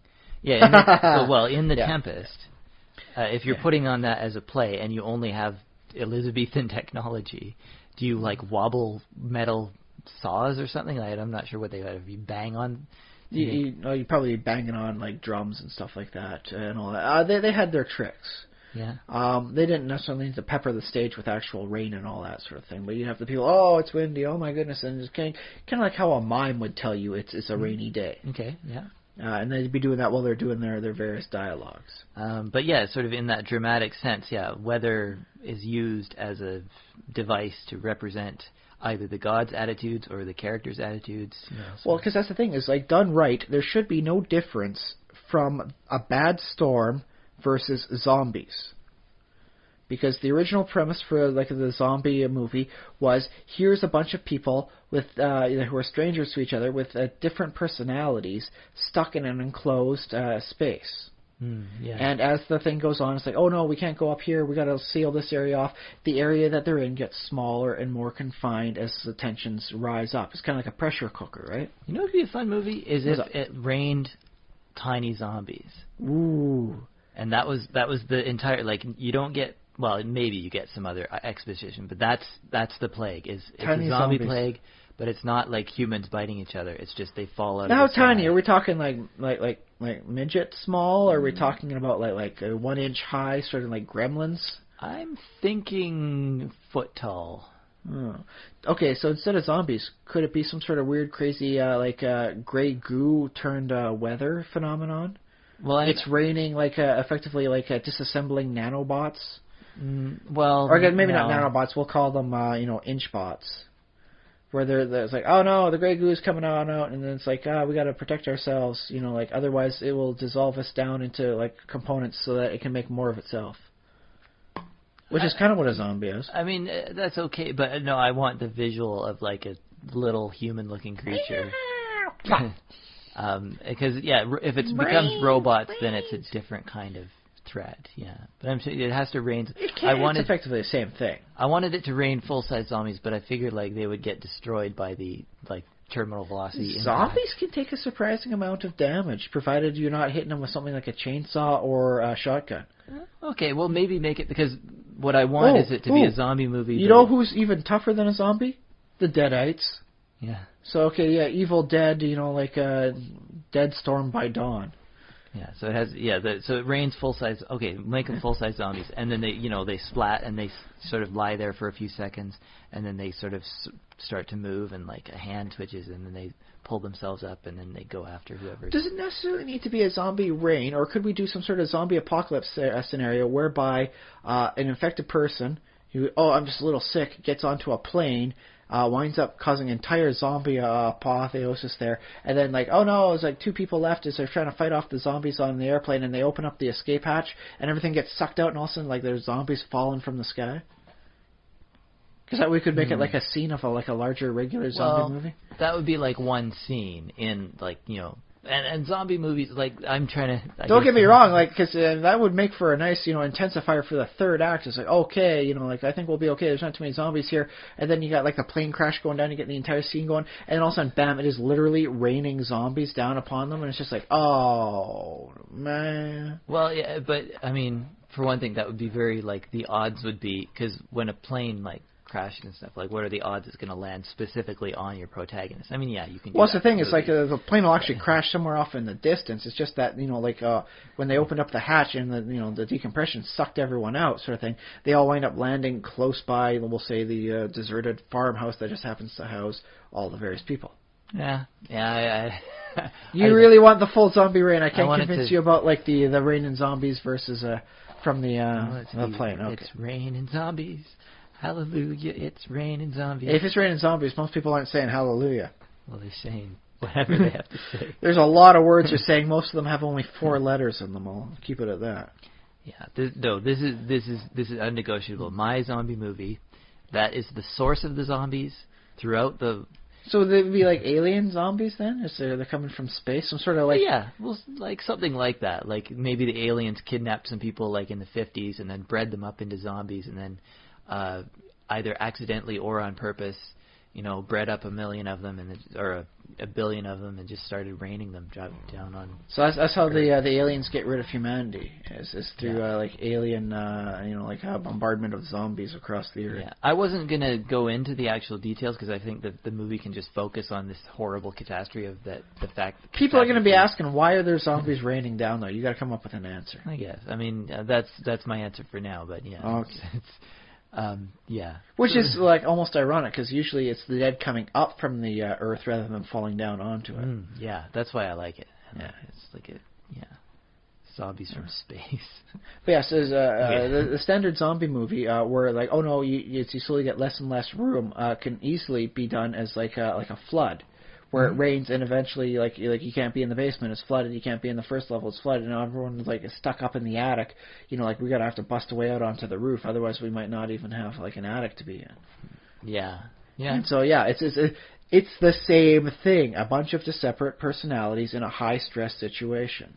Zombie, flood, zombie rain, doesn't matter. So long as you get that situation going on, you've got the same movie.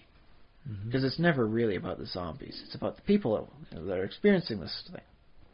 Yeah. Well, okay, so that's a pretty extreme storm. You have sort of different levels. You have completely unescapable like disaster weather that will wipe everyone out, like a tsunami or something that you can't survive.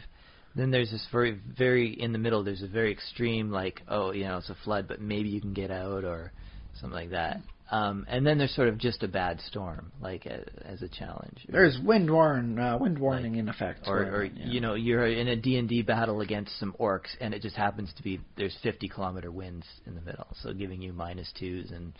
I don't know. Yeah, I'm tired of fighting these orcs in the nice, average sunny day, man. I want to fight them with some real weather going on behind us. Yeah.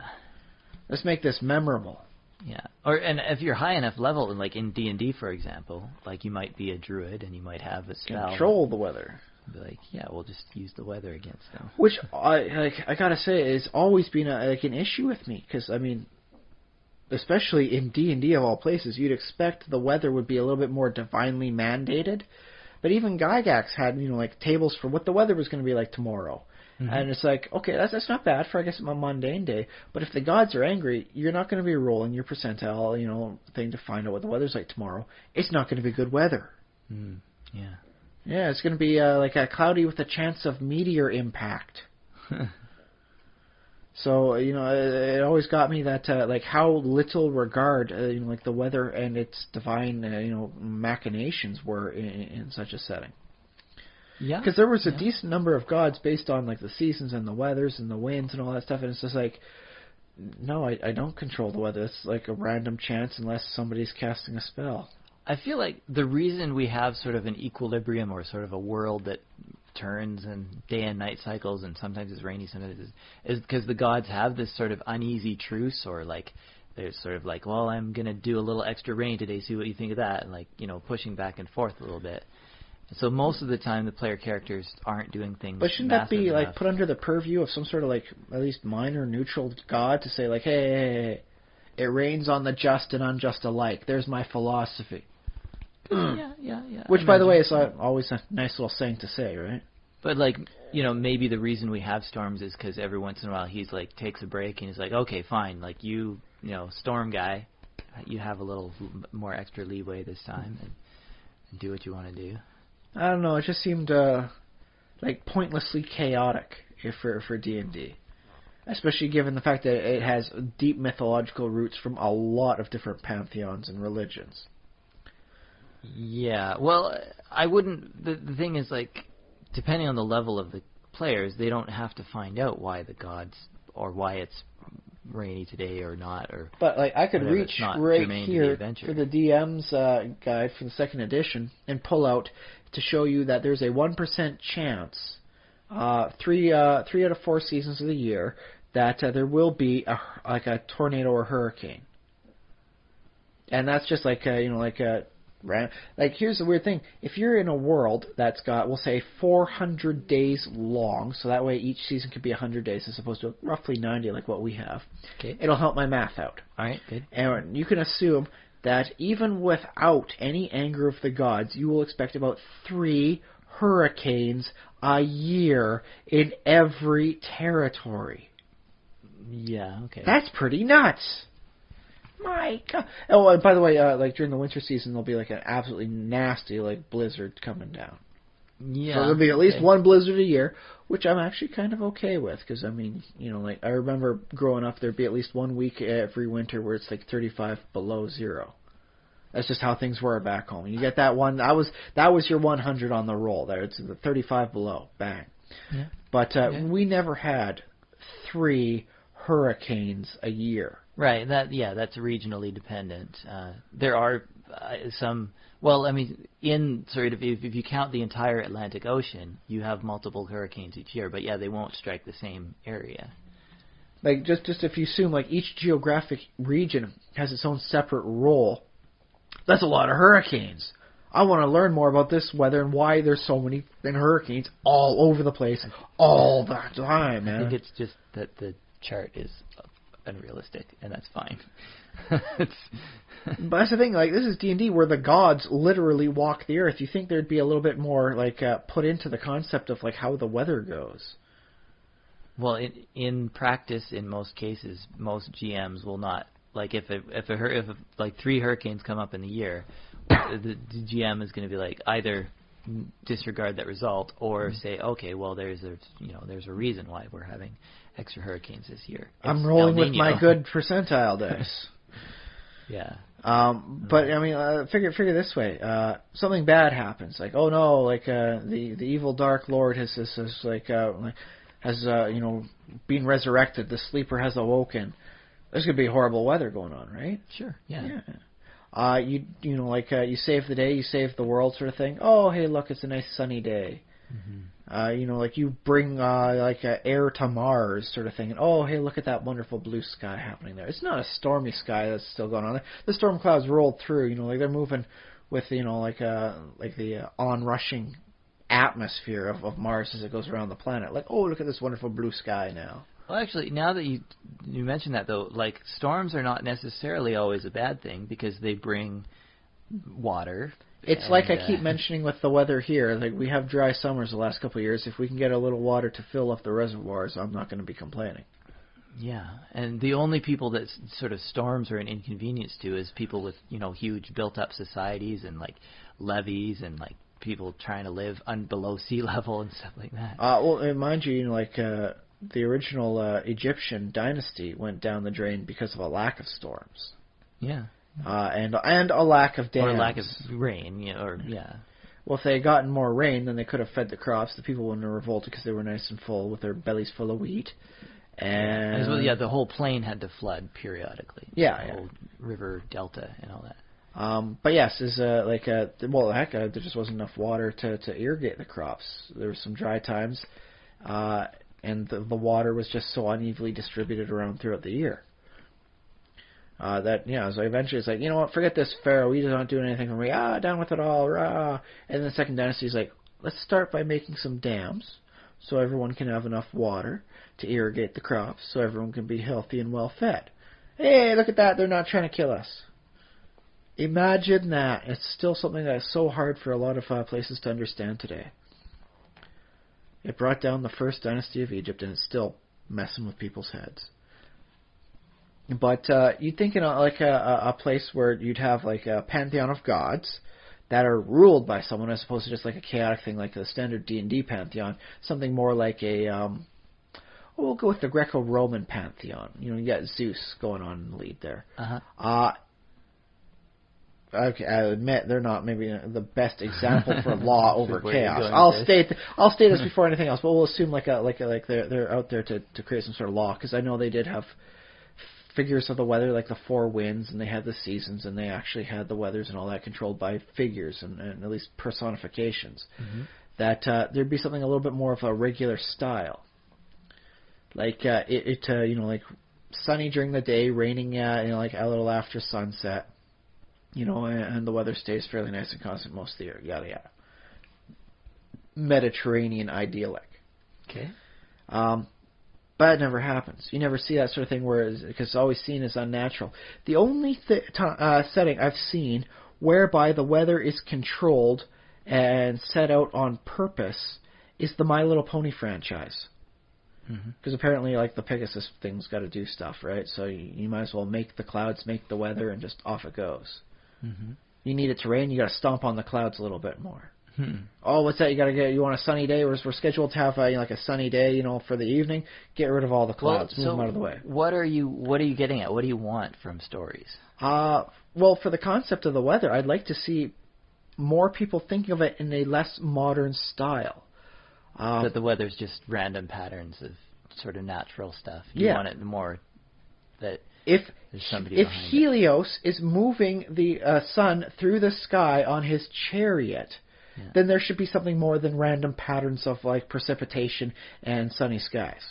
Yeah, but how does this matter to our, whether we're talking about a role-playing game or a movie or a fantasy novel? How does this affect our characters? Because it affects the backdrop, sort of thing. Like as you said, it's different to have like disassembling nanobots versus zombies in the background of your story. I'm going to say, if you've got a world full of magical things, why is the weather completely random? Why shouldn't the weather be controlled underneath, like, the hegemony of wizards, force the weather to obey their commands, or only the gods can control that, and anyone who dares try controlling the weather without divine permission gets smitten. No, smoted. Get smitten, I think. Well, it depends whether or not they send Aphrodite down. You can get smitten pretty bad with her. But like, how magical and mystical and wonderful and different is the world that you're supposed to be in if you're utilizing the standard, like meteorological precipitation rules?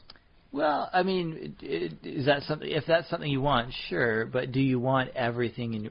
I like a world that has some natural stuff in it. It's the same as having the world be a large sphere of dirt orbiting, something in a void. Yeah. Can't, like, Homer's view of it be right? Can't it be just like a bowl and, like, here's some land and the water's in the center and we got this nice little arcing dome of the stars over top? It can be, but my thought on that has always been that once you start going down that road, you have to make more and more little changes to how sort of physics work and the assumptions of the universe. I actually find it generally easier. You can just say it works or it doesn't work. I mean, Gary Gygax himself is just happy enough to say, like, gunpowder just doesn't work on Earth.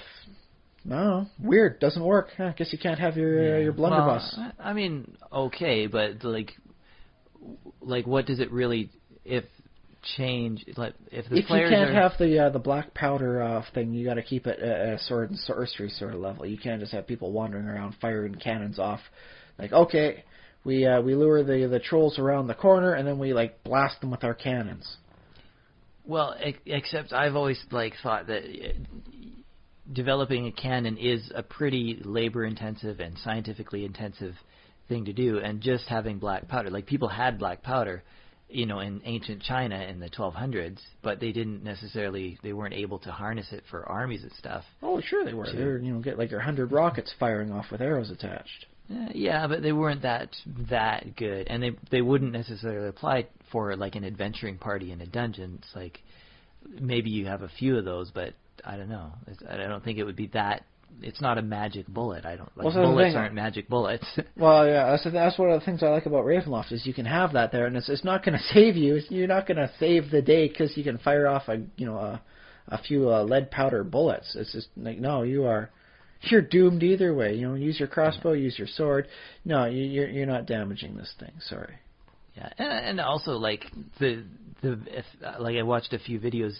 Archer units are effective because they have like 100 archers all firing arrows at a group of. You don't need to be like this assassin, sniper. Like, I can kill you from so many miles away, target thing. No, you just need a lot of your friends to be doing the same thing as you. And yeah, like.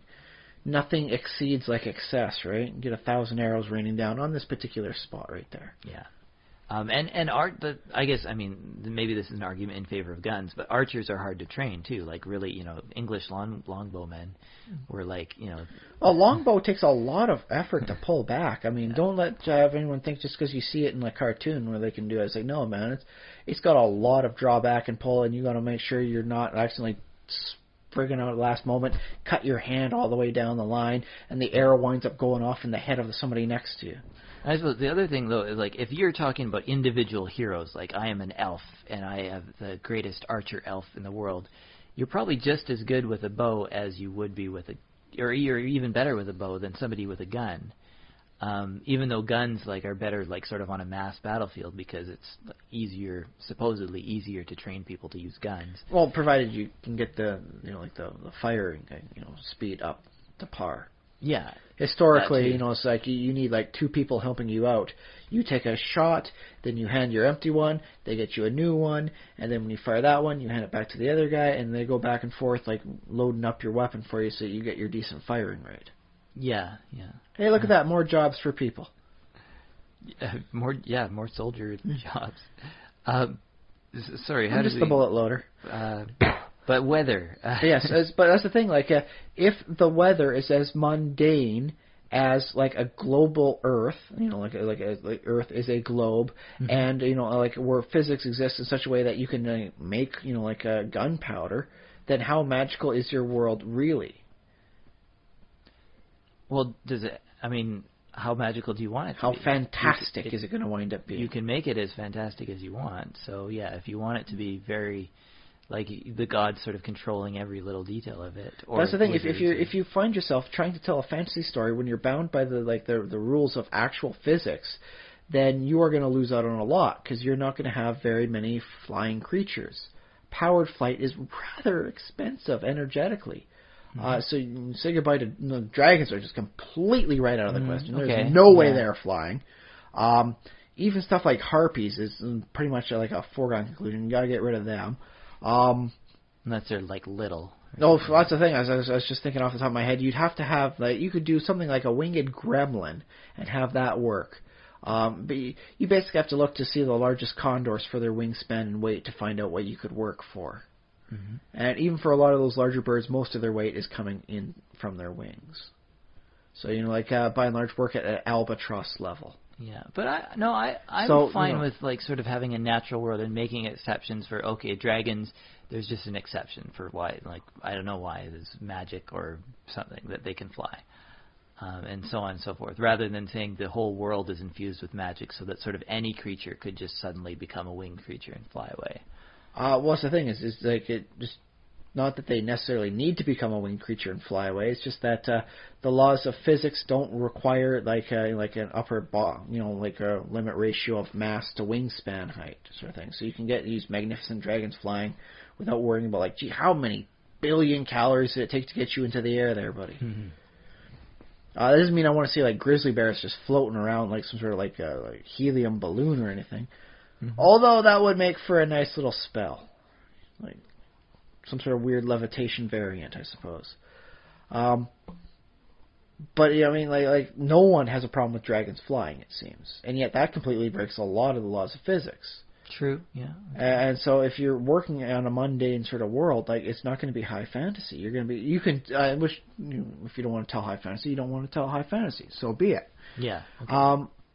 But in a world where the gods exist, where you can like throw fireballs around and supernatural horrors, and all sorts of crazy little like dungeons in the ground, then why shouldn't the weather be just as controlled?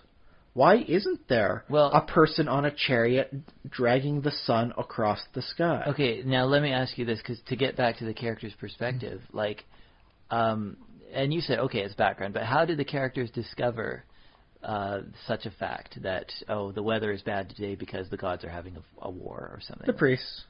Yeah, so the party priest just... maybe not the party priest. Maybe that's just something everyone knows, sort of thing in the background. It's like, dude, you went to church growing up? Then you know that right now it's hailing because of this god X. Or that reason. And as a dungeon master, you just sort of convey that information directly? Let's say it doesn't necessarily need to have like an intelligence behind it. Although, yes, in such a situation, just tell them that they know that. Yeah. But you can have it be that the weather itself is in a harmonic resonance with the attitudes of the people around it. You have a very bunch of like a tyrant, just cracking the whip on a bunch of slaves, like entire towns of slave people and all that. No one's really happy because there's like being like dirt farmers and all that sort of stuff, the weather's not going to be bright and cheerful sunny. It's going to be overcast and dreary. Okay, It will match their attitudes. That's appealing to me. I like that. And so, which case, yeah, you don't need intelligent manifestation. It's just emotional resonance with the majority of the people, or the people that have significant power. If the king's only son has been stricken ill and is dying, then there shall be storms across the land to mirror the tears of the king that fall endlessly from his cheeks. That sounds okay with you? Yeah. Not always, but yeah, sure. For certain settings, yeah. So I mean, why is that not more often a thing? Like why in so many settings and so many stuff is it that people just default to oh yes, the clouds are a bunch of suspended particle in the air causing this, and you get your formations and read a meteorological textbook. It's all in there. Well, I think the reason probably why it's not in there is because it does feel superfluous to the actual story about the characters, which I keep trying to get at to you, is how does this actually affect the characters? How is Jack going to climb the beanstalk and visit the giant's castle if the second he steps off onto that cloud he falls right back down again? Okay, that's one example. And that, it's not the only example. They do stuff like that in a lot of the other stories. They're not as big as Jack and the Beanstalk, though. Yeah. But if you start ascribing mundane nature to all the stuff out there in the background, then you're not going to have Jack and the Beanstalk as a story. You're not going to be able to have your Jack and the Beanstalk equivalency. Okay, yeah.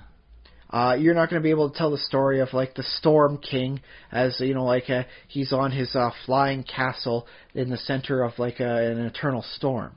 You're not going to be able to tell that story because dude, how can a castle fly? That's ridiculous. Only helicarriers can fly, and they usually wind up crashing into the ground every other movie anyways.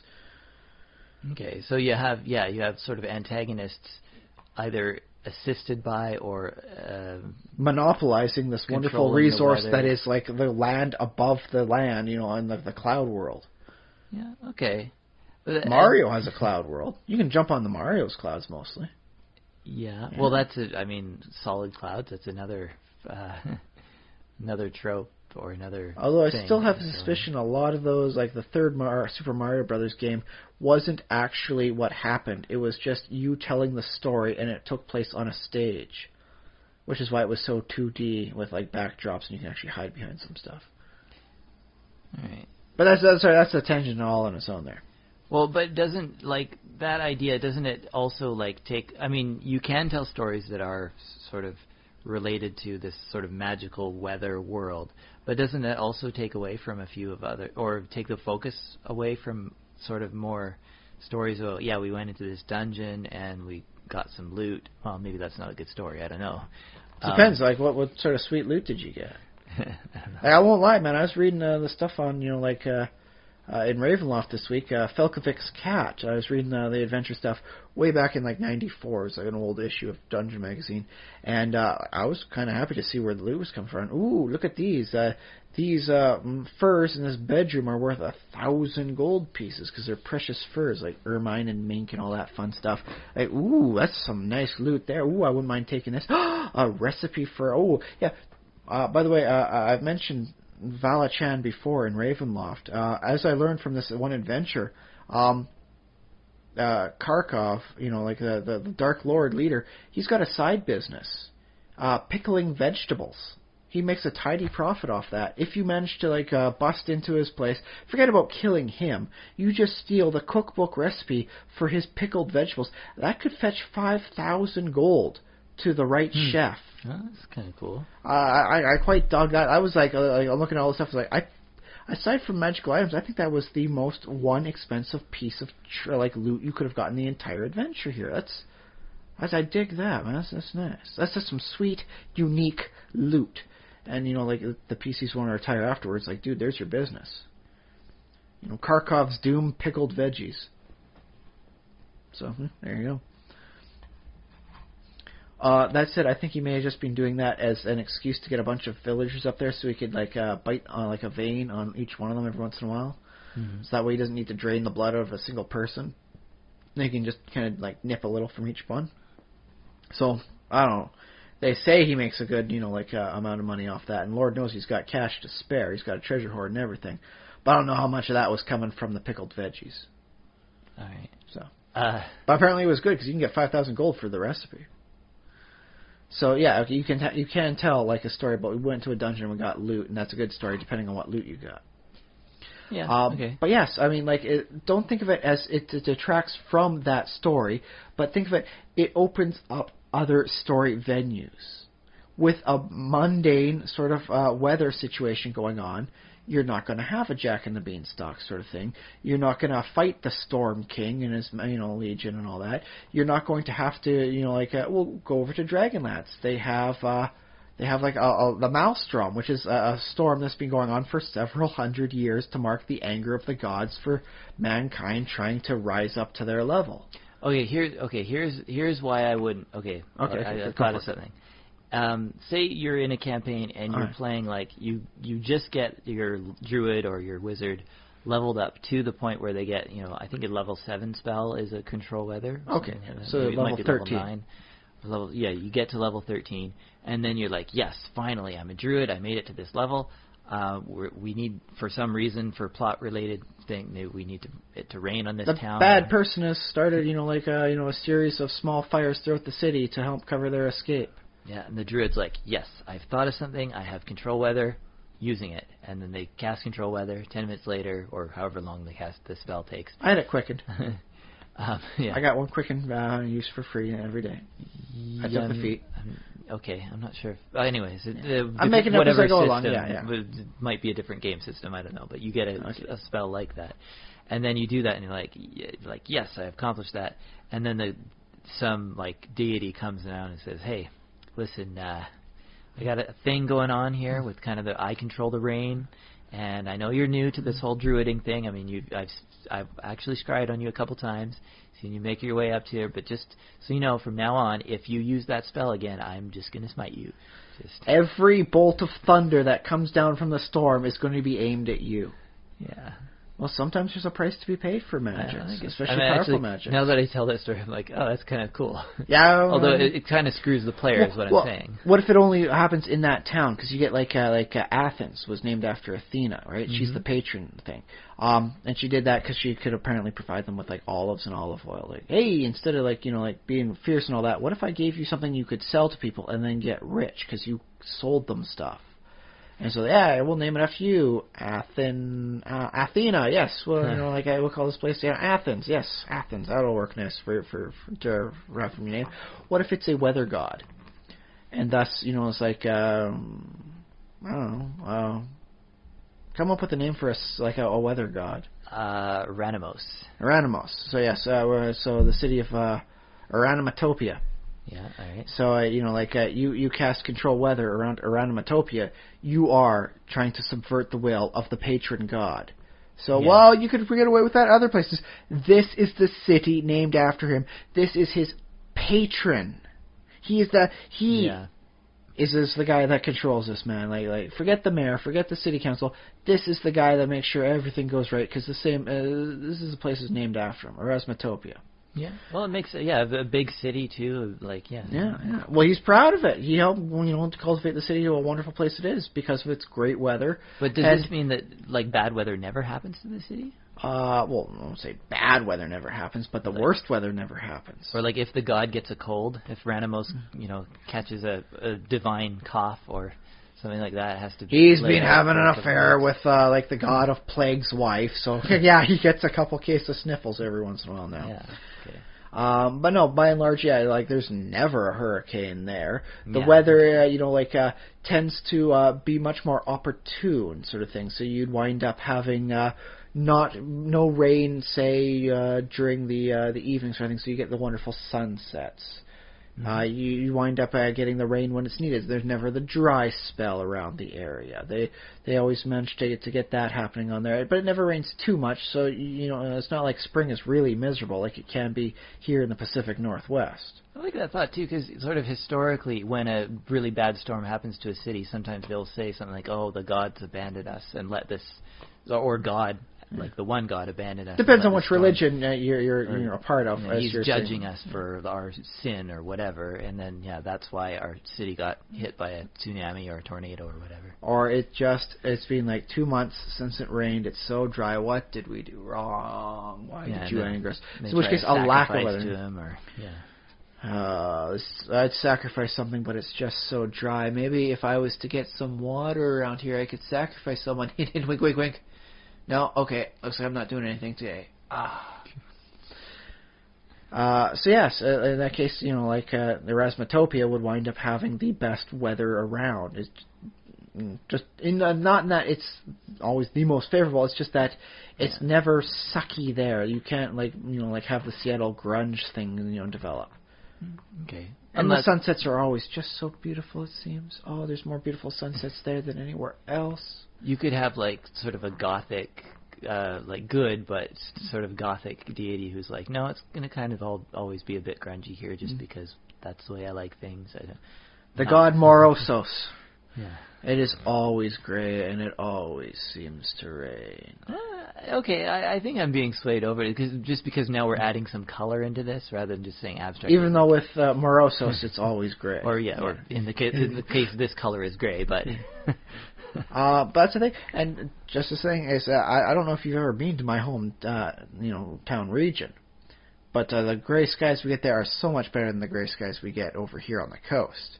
Over here, when the skies are gray, it's just like somebody took a big swath of paint, just one shade of gray all the way down there. It's just that you go over to the interior with the mountains and all that, and the clouds come in and they get scraped by the mountains, or not actually scraped by the mountains, but with the rain shadow and all that stuff. Sure.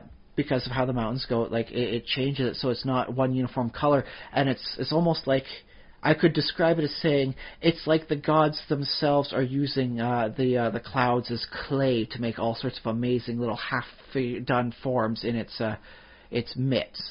Well, it's interesting, though, because you do refer to a scientific explanation about the mountains disrupting the airflow and causing moisture to precipitate out. That is largely what was going on in the difference between our skies here versus the interior with my hometown area. The wind, that coming off of the ocean, there's no mountain to cause breaks in the cloud the same way, whereas with all the mountains over there, you get the differing pressures of the air as it goes and it flows, and that way it breaks up the clouds and causes a lot more dynamism in it. It just looks more. So in your fantasy world, though, and do you just sort of randomly throw in here's a city on a plain somewhere or near some water, which would otherwise normally be sort of this gray, coastal, like Vancouver, Victoria type weather, but just because we happen to throw in a chaotic deity, now he's going to disrupt these air patterns, going to have these fancy mountain things. Well, maybe. Or do you try and match it to the mountains to have gods on them that do this? Or you could work it somewhat tangentially. In this particular area is where the god of the clouds likes to have fun with it, and he does all his wonderful stuff where he makes the half-formed shapes in the clouds. Meanwhile, over in this other area, the clouds he likes to have a little bit more sparser out, and he makes full-formed little images in there where you stare up and see, oh, I see a doggy in that cloud. Oh, look over there, what I see. Mm-hmm. And what if one of those gods for some reason got taken out or something? Would the sky become just uniform again? That's when you start rolling for that 100 percentile. Now there's a 1% chance every day of a hurricane. Without the gods there, you do have that crazy randomness. Now, one more. Can I go on another? I think we can do that. I will state though that back home we had 2 of the last remaining beehive burners. Mm-hmm. For those that don't know, imagine Mount Doom as a slightly smaller mechanical made thing. Oh my goodness, this thing was amazing. There'd be times where they'd open up the blast doors at the front and it'd be like opening up the gates to hell itself, because there'd just be mountains of burning ash inside there. Better news is, as time goes on, they've found a way just to take all that rotten, we can't use it wood sort of thing, and grind it up into pellets for pellet feeding stoves. So hooray! Mm-hmm. But it would pump a lot of particulate into the sky, And have you ever seen what the sky's like when there's like a forest fire in the local area? Well, yeah, it turns orange, or depending on... There's more colors in the sky than just the normal one, and they tend to be a little bit more vibrant. And I swear, if I had any belief in a deity doing artistic stuff, I would say, back there, God himself was painting the sunsets during the summer months. Because you'd see shades of purple, there'd be hints of like little bits of blue and green in there that would all, like, not in the sick colors of blue and green, like, oh my goodness, because particulate in the air, but in such a way that was just like, you would almost disbelieve your own eyes at seeing that sunset. My God, that's beautiful.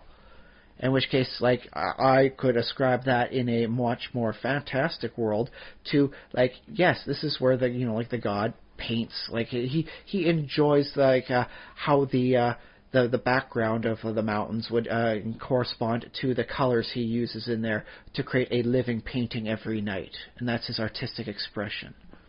So he's the god of, I guess, the weather and the arts. Yeah. Well, that's okay. Cool.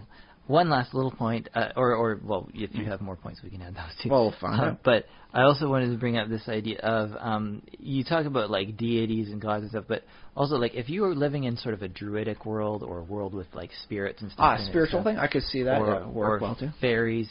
Oftentimes you have like the spirit of the mountain, or the like a fairy of, dryads, for example, are connected to a tree. Yeah, the tree spirit. But so I'm imagining like you might have some slightly more powerful fae entities who are not necessarily deities, but they are like, oh, I'm in charge of the weather here. Like, I'm the spirit of this land. So yeah, would the spirit be of a spirit of a storm that just constantly moves around, or would it be the spirit of this particular area of sky, and thus when that spirit is angry, it storms, and when the spirit is happy, it's sunny? Oh, or would it be like, because like in a spiritual world, it might be that the storms never end. It's like, oh yes, by the way, the storm, by the name of this, because it's the name of the spirit, is coming by this way. I think, and thus you could have meteorological predictions. It just happens to be that you'd have to know, and ask the spirits, like, hey, where's Storm Buddy? Like I've run out of good names. It's the spirit's name is Fred. Where is Storm Fred coming? From which way is Storm Fred headed to? What does he want to see? And they say, oh, Storm Fred's headed down this way. So you're like, okay, so we got Storm Fred heading down on this front here, and it's going to bring a lot of rain with him. And that's just how it goes. Okay, all those there's a lot of good ideas, and I'm not like one of those is probably good, but here's what I'm pitching. Okay, is that the spirit of a storm is born and dies with the storm. So it's like a little baby. It's like, oh, I'm in this world, like I'm the very spirit of this storm. I'm only going to live a short time. I got to, do what I do. Like maybe he loves doing damage or something. Like I got to, get all this. It is my out. nature. Yeah, and then I'm going to die and not be there again. But there are storm shepherds, who is like maybe Fred the storm shepherd, who like gets to like raise this, up little baby storm. It's like, yes, you will live for a few days, and then you will move on and die in the next world or whatever. That sounds very spiritual, sort of thing. So, what if instead the storm only exists when the spirit is awake, and when the spirit like tires itself out, the storm just goes away until it wakes up again. Or like, so that way you don't need to have like a permanent like actual storm literally all the time somewhere. It's just like it's there, and then it was drifting this way as it fell asleep, and then when it woke up it was over here and stormed up again. Or like little storm spirits could sort of awaken, and it could be like the way I described it, like you wake up, you die, you wake up, you die. But every once in a while, like a storm reincarnates, and this is like Ulteros, the hurricane storm, and he reoccurs. It's the same storm. He comes back every 100 years to wreak havoc on the land. That's pretty boss. Although I can't help but get the notion in my mind that some of the worst weather things, for the spirits, being a permanent thing wouldn't be just incredibly bad arse.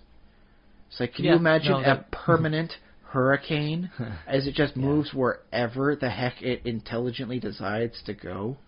You can convince it like, the land over here is full of evil people, and they call you nasty names. You should probably go there and say, hey, what's going on?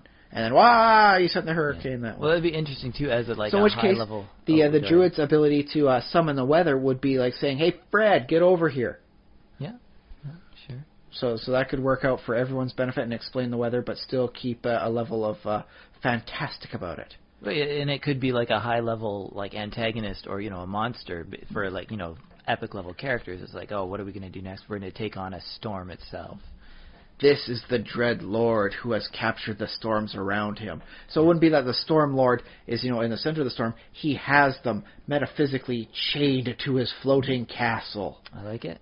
Yeah. So I think we've been able to find a decent middle ground going on here. Then. I mean, I've been able to convince you that it shouldn't just be natural, just like actual world weather. You could do a lot more with a lot of fun in there. I'm at least half on your side on there. Maybe not all the way, but I'm pretty close. I walk down from gods to spirits on there, so I think we're meeting each other halfway. Okay, all right. Oh, well, actually, yeah. And, of course, DMs for their own world, make your own choices. Whatever suits your style, of course. Adjust things up and down and sideways for your characters.